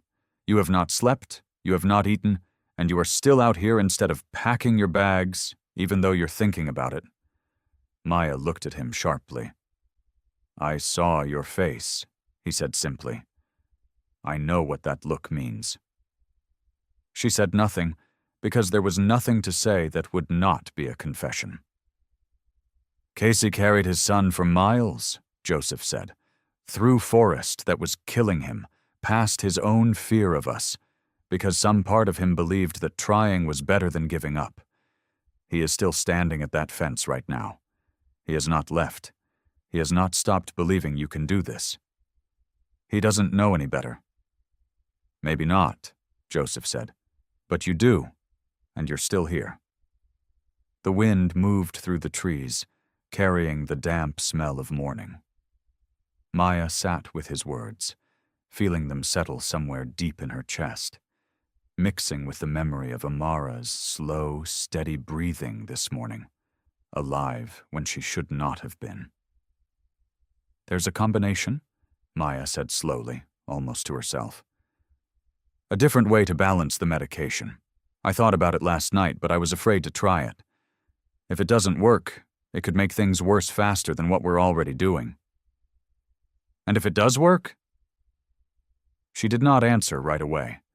She thought of Amara's sacrifice, giving everything she had to save 2 young ones she could still save, holding on despite the odds against her. She thought about showing up, even when nothing was guaranteed.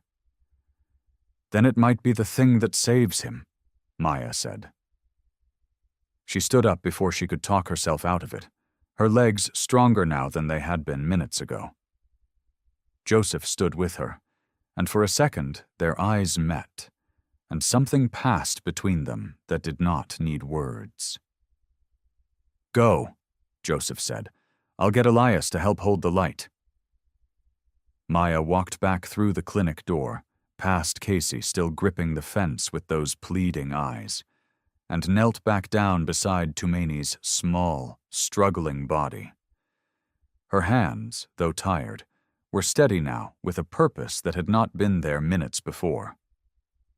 She reached for her bag and pulled out the second medication, the one she had been too afraid to try, and began mixing the new combination with careful, precise movements. "Okay," she whispered to the small cub, her voice soft but sure. "Let's try this together." The needle went in slow. Maya watched the fluid drip, 1 drop at a time, into the small tube taped along Tumeni's arm. She had done this 100 times with 100 different animals, but her hands trembled anyway. "Come on," she whispered. "Stay with me." Elias held the flashlight steady over her shoulder, its beam catching the dust that floated in the cold morning air. He did not speak. He just watched her work, the same way he had watched her all night, with something like respect growing behind his tired eyes. Outside, Kezi had not moved from the fence. He had been pacing for hours, back and forth, his knuckles dragging against the dirt, but now he was still, completely still. His huge hands gripped the wire, and his dark eyes stayed locked on the small shape of his son through the clinic window. He did not make a sound. He simply watched, like he understood that something important was happening, something that needed his silence more than his fear. "His pulse is still weak," Maya said, pressing 2 fingers gently against the soft skin below Tumeni's jaw. "But it hasn't dropped. That's something." "Is the new mix working?" Elias asked quietly. "I don't know yet." Maya did not look up. "It's too soon to tell." The minutes crawled by. Maya checked the cub's breathing every few seconds, counting the small rise and fall of his tiny chest, the way it hitched and stuttered like a candle flame fighting a draft. She dabbed a wet cloth against his fevered skin. She adjusted the drip. She whispered to him, soft nonsense words, the kind you say to a baby who cannot understand you but needs to hear a voice anyway. Joseph came in around 5 in the morning with a thermos of coffee that nobody drank. He set it on the counter and stood near the door, watching Maya work with the same quiet focus he had seen in her the whole night. He noticed the way her shoulders had started to shake, not from cold, but from exhaustion pushed past its limit. "You should sit," he said. "I can't." "Maya." "I can't," she said again, sharper this time, and then softer. "If I stop watching him, even for a second, and something happens." Joseph did not push. He simply pulled a stool close and set it behind her, so it was there if she changed her mind, and went back to standing watch by the door. The sky outside began to change. First a thin gray line at the horizon, then a soft wash of pink bleeding upward, chasing away the dark. Casey's silhouette grew clearer at the fence as the light came up around him, his massive frame haloed by the breaking dawn. Tumeni stirred. Maya froze, her hand hovering over him. Elias, the light, closer. Elias moved the flashlight in, though the growing daylight was already brightening the room. Tumaini's small chest rose, then fell, then rose again, and this time there was no hitch in it, no stutter, just a steady, even rhythm, small and fragile but strong in its own quiet way. Maya pressed her fingers to his neck again. She held her breath.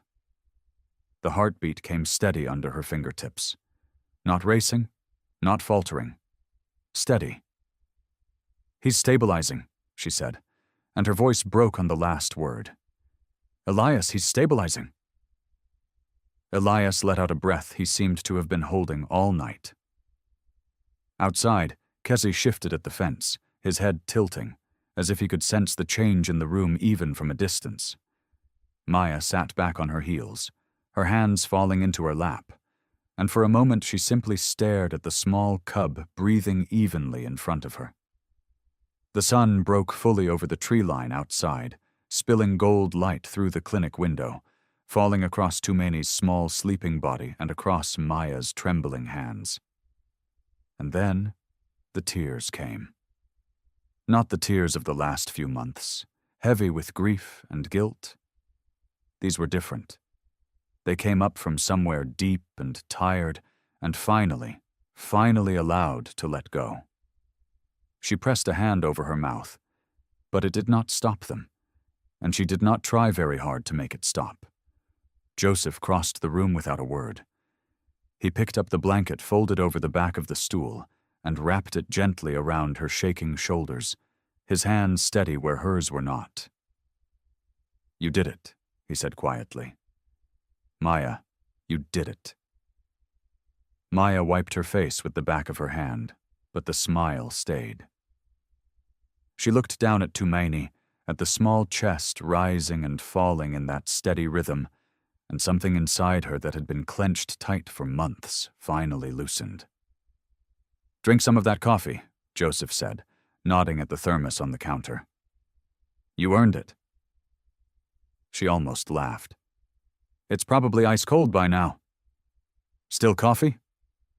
Elias had not moved from his spot by the window. He was watching Kesey, who still stood at the fence, his huge shoulders finally relaxed for the first time since he had walked out of the trees. The silverback shifted his weight from foot to foot, his dark eyes moving between the sleeping cub and Maya, as though he understood, in his own way, that the worst had passed. "We should let him see," Maya said. "Just for a moment. He's earned that much." Elias nodded, but his face had already changed. The relief was still there, but something else was moving in behind it, something heavier. Maya recognized the look. She had seen it on him for weeks now, every time the reserve's legal troubles came up in conversation. "What is it?" she asked. Elias rubbed a hand over his jaw, dragging his fingers through the stubble that had grown rough over the long night. "I got a message on the radio a couple hours ago. While you were working, I didn't want to say anything until Tumaini was stable." "Say it now." "The logging company filed new paperwork with the district office, claims their permits were approved months ago, that everything they're doing is legal. If the office doesn't push back hard, and soon, they'll have cover to expand right into the regrown feeding grounds, the same ground that poisoned him." He tipped his chin toward the cub. "It'll just happen again. Maybe worse." The warmth that had filled the room a moment ago went cold and still. Maya looked down at Tumaini's small, fragile body, at the tube still taped to his tiny arm, and felt something harden in her chest. Not fear this time, something closer to anger. "They can't just get away with that," she said. "They might," Elias said, "unless somebody makes enough noise that they can't." Joseph leaned against the doorframe, arms crossed. "What are you thinking?" "I'm thinking we stop trying to win this quietly," Elias said. "We've spent months filing reports, sending letters, waiting on officials who never write back. Maybe it's time we go public. Tell the whole story.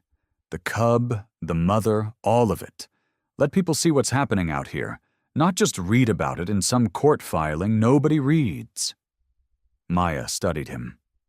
You think that would work? I think corrupt men count on nobody paying attention, Elias said. Maybe if enough people are watching, they won't have a choice but to act. It was a good plan, or at least the start of one. But plans needed people to carry them, and reach that a small reserve station in the middle of nowhere simply did not have. That question answered itself faster than any of them expected. By mid-morning, word of the guerrilla family had already slipped past the reserve gates. One of the local drivers who brought supplies twice a week had seen Casey at the fence at dawn and could not stop talking about it in the village. By noon, half the nearby town seemed to know a baby gorilla had been carried out of the forest by his father, and that the reserve vet had saved his life. Joseph was the one who spotted the old blue truck rattling up the dirt road just past noon, trailing dust behind it. He recognized the woman who climbed out before she even reached the gate, a small, sharp-eyed figure with silver hair pulled back and a canvas bag slung over one shoulder. "That's Grace," he said, surprise and warmth both crossing his face. "Grace Mwangi." "You know her?" Maya asked. "Everyone around here knows her. She used to write for the regional paper years back. Environmental stories, corruption stories. She's been retired a long while, but she still comes by the reserve sometimes, just to see how things are going." Grace crossed the yard with brisk, purposeful steps, her eyes already scanning the clinic, the fence, the tired faces of the team. She stopped in front of Elias, hands on her hips. "I heard what happened this morning," she said. "The whole village is talking about it. And I heard something else, too. Something about falsified logging permits." Elias's eyebrows lifted. "News travels fast." "It always does, when the story's worth telling," Grace said. "I still have contacts at the paper. People who owe me favors, people who still answer my calls. If what you're dealing with is even half as bad as I think it is, I want to help you tell it right." They set up the work table in the clinic's back room, the only space large enough to spread everything out. Grace took charge right away, moving with the kind of energy that made her seem 20 years younger than she was. "Photos first," she said, snapping open her canvas bag. "Then records, then people. That's how you build a story nobody can knock down." Maya pulled her laptop from its case and connected it to the small printer Elias kept for permit paperwork. One by one, she loaded the photos she had taken over the past months without ever meaning to build a case, just documenting, out of habit, the way any careful vet would. Wilted leaves on vines that should have been green, bare patches of earth where thick canopy used to be, a cluster of stumps, freshly cut, hidden just far enough off the main trail that a casual patrol might miss them. "These are good," Grace murmured, spreading them across the table. "Dates?" "Everyone," Maya said. "I timestamp everything automatically." "That'll matter. A lot." Grace tapped one photo, a stretch of stripped hillside. "This is inside the boundary the company claims they were never near." Elias leaned over her shoulder, studying the image. "That's less than a kilometer from where Casey and Tumaini came out of the forest this morning." "Get me the coordinates," Grace said. "Exact ones, if you have them." Elias already had his notebook out, flipping to the page where he'd logged the morning's events out of habit. He read off the numbers, and Grace wrote them down in neat, quick handwriting. Next came Maya's veterinary records. She laid them out like a doctor presenting a diagnosis, because in a way, that was exactly what this was. Tumaini's initial blood work, showing the toxin levels, her notes on the vine itself, cross-referenced with images from a field guide the reserve kept in its small library. Amara's chart, weak pulse, dangerously low hydration consistent with days of exposure and exhaustion. The two juveniles, thinner than they should have been, but stable, a living record of a mother's sacrifice. "This is the piece most people will understand," Grace said, tapping the folder. "They can look at maps and permits all day and still not feel it, but show them a sick baby gorilla, show them what his mother went through to save the others, and they'll feel it in their chest." Maya said nothing, but her hand rested for a moment on Tumaini's chart before she set it down. By afternoon, Joseph brought in 3 men from the village, farmers who worked land bordering the reserve. They sat stiffly at first, unused to speaking with anyone official, but Grace had a way of putting people at ease, asking simple questions, nodding along, letting silences stretch until the men filled them on their own. One farmer, a wiry old man named Boniface, described trucks moving through at night, engines rumbling long after the logging company's supposed hours of operation. Another had seen markers placed well past the boundary line the company was permitted to clear. The third, younger and more nervous, admitted he'd been offered money to stay quiet if anyone from the reserve ever came asking questions. Grace wrote every word down, then read it back to each man before asking him to sign his name at the bottom. "You understand," she said gently. "Your names might end up in the paper. People might ask you things." Boniface only shrugged. "They already took our good land. What more can they take?" By early evening, the table was covered. Photographs, charts, signed statements, maps with coordinates circled in red. Grace organized it all into 2 folders, each one a mirror of the other, and sealed them carefully. "One goes to a contact of mine at the Ministry of Environment," she said. "She's been trying to get someone to take illegal logging seriously for years. The other goes to my old paper. They still have investigative reporters worth their salt." Elias exhaled slowly, looking at the folders like they might vanish if he blinked. "And if neither one moves fast enough?" "Then we push again," Grace said simply. "But let's give them the chance first." She placed the folders into her bag, tucked them close, and looked at each of them in turn. Maya, Elias, Joseph, standing tired and hopeful in the fading light. "I'll drive into town tonight," she said. "Fax what I can. Mail the rest first thing tomorrow. After that, there's nothing left to do but wait and see if the right people are listening." The next 2 days moved slower than any Maya had known in months. And for once, slow felt good. Tumaini grew stronger by the hour. On the first morning, he could barely lift his head to nurse. By afternoon, he was gripping Amara's fur with tiny fingers, holding on the way he should have been holding on all along. Maya checked his vitals every few hours, her stethoscope pressed gently against his small chest, and each time the numbers came back steadier than before. "His heart rate's almost normal," she told Joseph on the second morning, writing the number down with a hand that wasn't quite as tense as it used to be. "I didn't think we'd see this so soon." "Tumaini's tougher than he looks," Joseph said, watching the cub squirm in his mother's arms. "Just like his mama." Amara herself was healing too, though slower. She still tired easily, resting often in the shade of the enclosure they'd built for the recovering troop. But her eyes had lost the glassy, distant look from that first terrible night.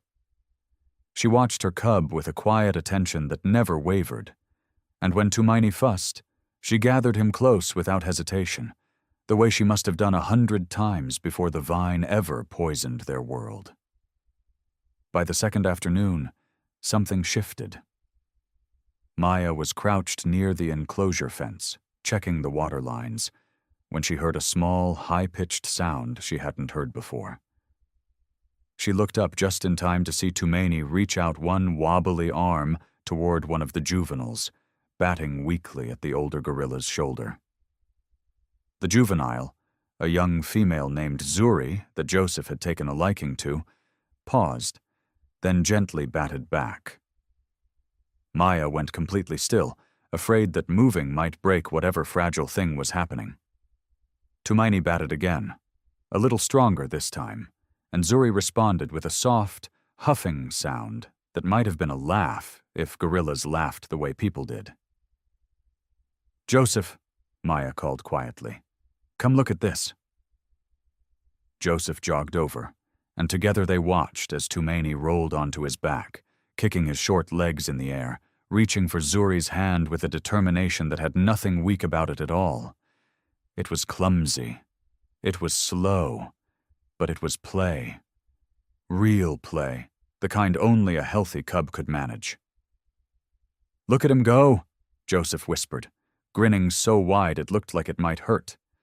"Like nothing ever happened to him." Maya felt something loosen in her chest, something that had been tight for so long she'd almost forgotten what it felt like to breathe around it. She thought of the nights she'd spent hunched over his tiny body, willing his heart to keep beating. And here he was now, giggling, if a gorilla could giggle, tumbling over his own feet to reach a friend. Casey watched all of this from a short distance, seated in the shade with his massive arms draped over his knees. He didn't intervene. He simply watched, his dark eyes following his son's every movement, and every so often he let out a low, rumbling sound that Maya had started to recognize as something like contentment. That evening, as the sun dropped low and orange over the tree line, the whole team gathered near the enclosure to watch the cubs play one more time before dinner. Elias stood a little apart, his phone in his hand, checking it every few minutes out of habit more than expectation. Grace had warned them it could take days, maybe longer, before anyone responded. The phone rang just as the sky turned a deep shade of purple. Elias answered, his voice clipped and professional, the way it always was for unknown numbers. Maya watched his face as he listened, watched the way his shoulders, which had been tense for weeks, slowly began to drop. "Yes," he said. "Yes, I understand. Thank you. Thank you so much." He lowered the phone slowly, staring at it like he wasn't quite sure it was real. "Elias?" Maya asked, stepping closer. "What is it?" He looked up, and for the first time since Maya had arrived at the reserve, she saw tears standing in his eyes. "The permits," he said, his voice unsteady. "They're invalid. Falsified, just like Grace said. The ministry issued an emergency injunction this afternoon." He let out a breath that sounded like it had been trapped in his chest for years. "The land is protected, all of it, permanently." For a moment, nobody moved. Then Joseph let out a whoop that startled the juveniles into scattering, and Tumaini blinked up at all of them, safe in his mother's arms, in a forest that would remain his home. The news spread through the village faster than fire in dry grass. By the next morning, trucks rolled up the dirt road to the reserve, loaded with fence posts, coils of wire, and young tree saplings still wrapped in wet burlap. Grace had made calls. Word had gotten out, and it seemed like half the village wanted to help. Maya stood at the edge of the damaged grove, watching as people spilled out of the trucks. There were farmers with calloused hands, women carrying baskets of tools balanced on their heads, and a whole crowd of schoolchildren in matching blue uniforms, their teacher trying and failing to keep them in a neat line. "This is a lot of people," Maya said to Joseph, who stood beside her grinning. "This is nothing," Joseph said. "Wait until the story really spreads." Elias walked among the crowd with a clipboard, directing volunteers to different sections of the grove. The damaged feeding ground stretched wide before them, patches of bare dirt where the canopy had been stripped away, the poisoned vine still curling through the underbrush in places like a scar that hadn't quite healed. But now, instead of despair, there was purpose. Instead of silence, there was noise, laughter, shouting, the clang of metal posts being driven into the ground.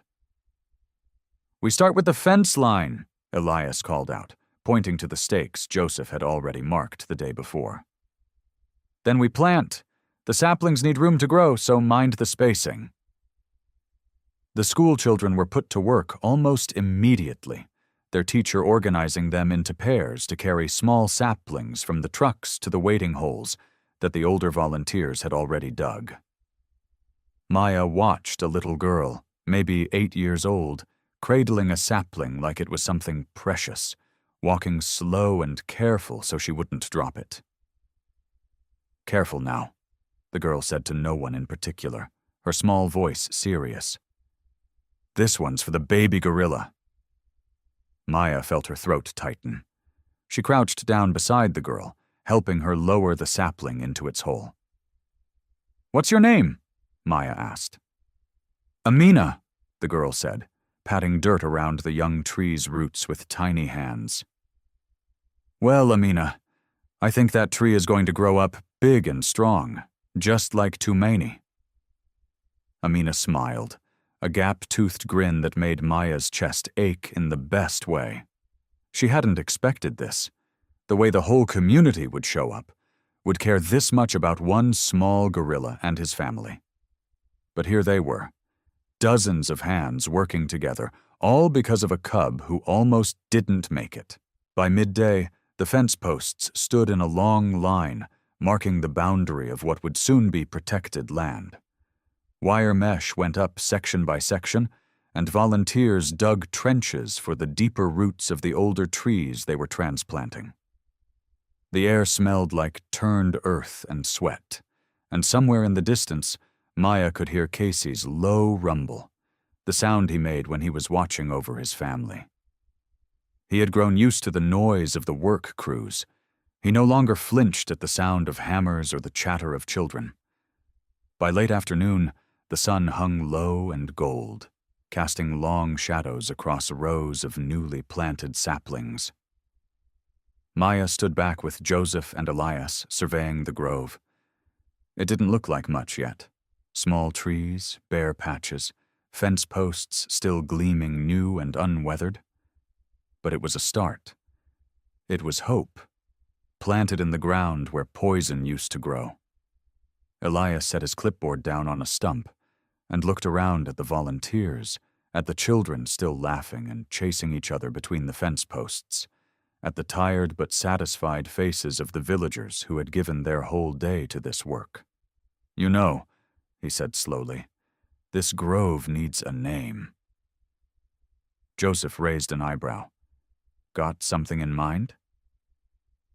Elias looked out at the fence line, then toward the enclosure in the distance where Tumaini was curled against his mother, sleeping soundly in the shade. "I was thinking," he said, "Tumaini's grounds." Grace, who had just walked up with a tray of water cups for the volunteers, smiled wide. "That's perfect," she said. "Hope's grounds, for a hope that almost didn't make it." Joseph nodded, looking toward the enclosure himself. "Tumaini's grounds," he repeated, testing the words. "I like that." The idea spread quickly through the crowd of volunteers, whispered from one person to the next until it reached the children, who began chanting it like a game, "Tumaini's grounds, Tumaini's grounds," until even the teacher was laughing and repeating it along with them. A week later, the morning came soft and golden, the kind of light that made everything look new. Maya stood at the edge of the release site, her arms crossed, watching the crate doors that would soon open.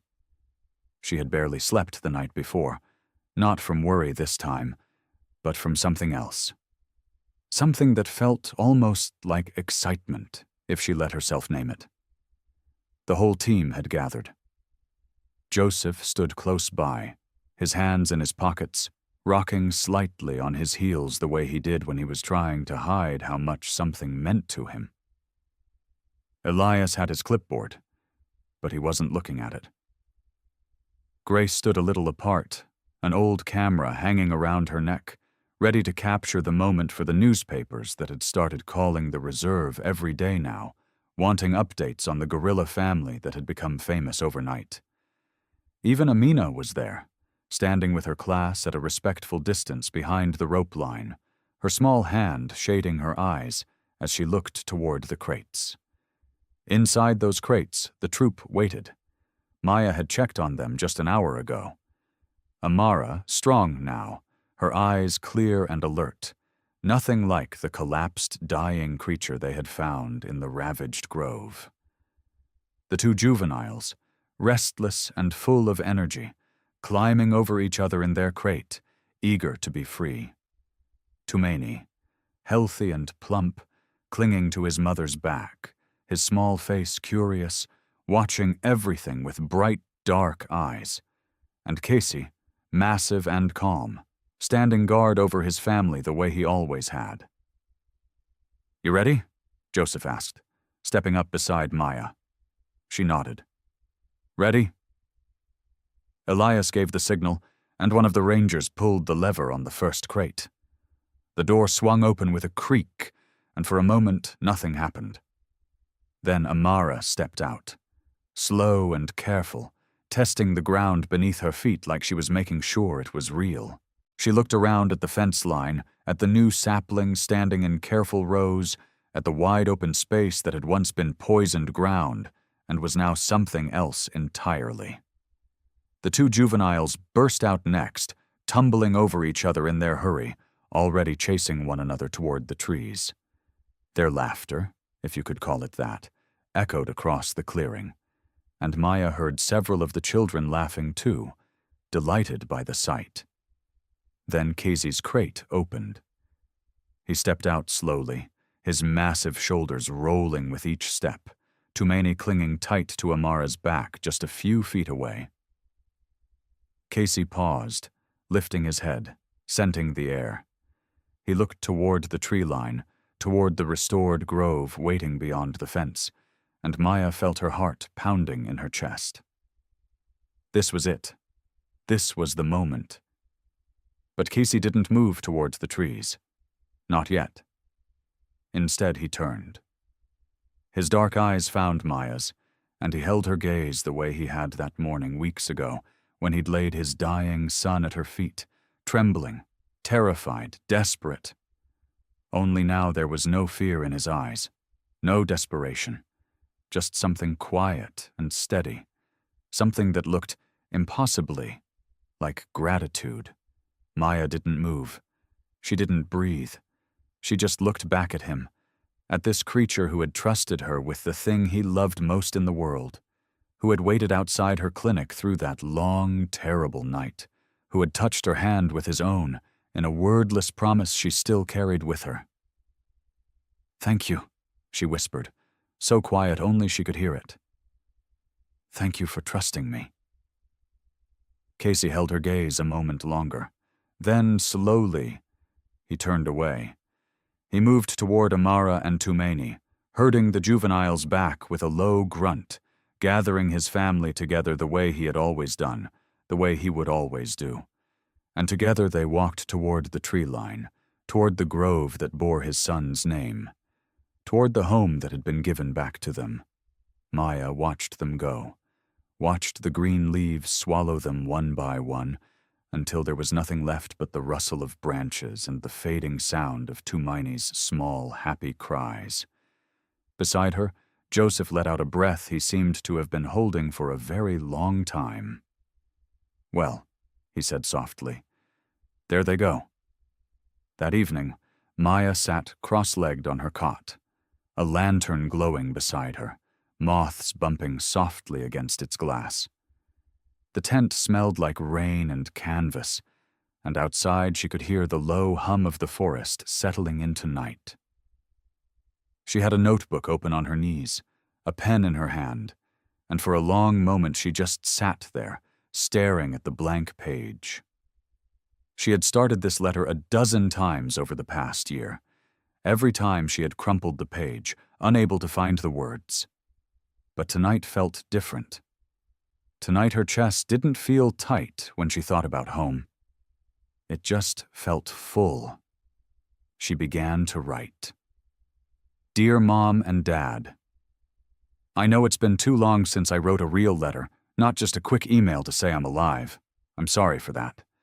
There were a lot of days out here when I didn't know what to say, because I didn't know how I felt. I think I still don't have all the words, but I want to try. She paused, chewing the end of her pen, then kept going. You know what happened before I left. I don't think I ever really let myself talk about it, not even with you. I blamed myself for so long. I thought if I just stopped letting myself care about anything, I wouldn't have to feel that kind of loss again. I thought that was the safe way to live.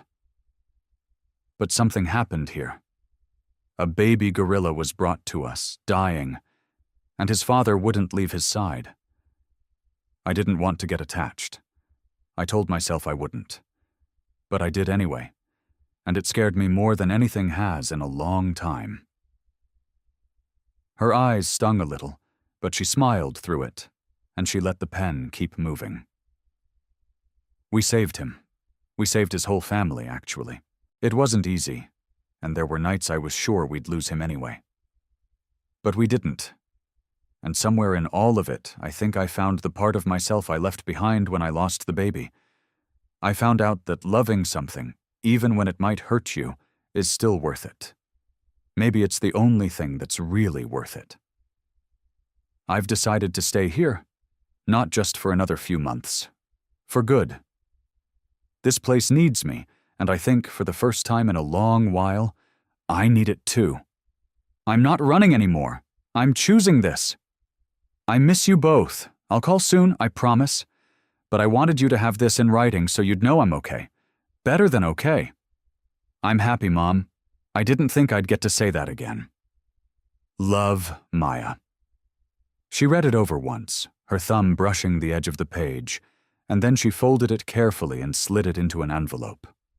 Outside, somewhere far off, she heard the call of a night bird, and she let herself smile before blowing out the lantern.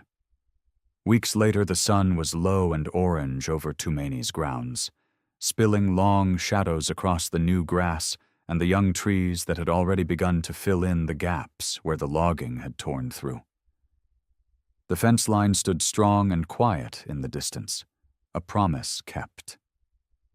Maya stood at the edge of the clearing with Joseph on one side and Elias on the other, all three of them silent, watching the light change color over the canopy. Somewhere deep in the trees, she thought she heard the distant sound of something moving, branches shifting, life going on the way it was always meant to. It's really something, Elias said finally, his voice quiet with something like disbelief. A year ago, I thought we might lose all of this. We didn't, Joseph said simply. Maya looked out at the grove, at the golden light pooling between the trees, and she thought of Casey's eyes finding hers that morning, of Tumani's small hands, of Amara walking on steady legs into the trees. She thought of the letter she'd sent home, and the peace that had settled into her chest ever since. For the first time in longer than she could remember, Maya smiled, easy and whole, and she didn't look away from it. I hope you like this story. Please share what's your favorite part of the story, and where in the world you're watching from. Have a wonderful day.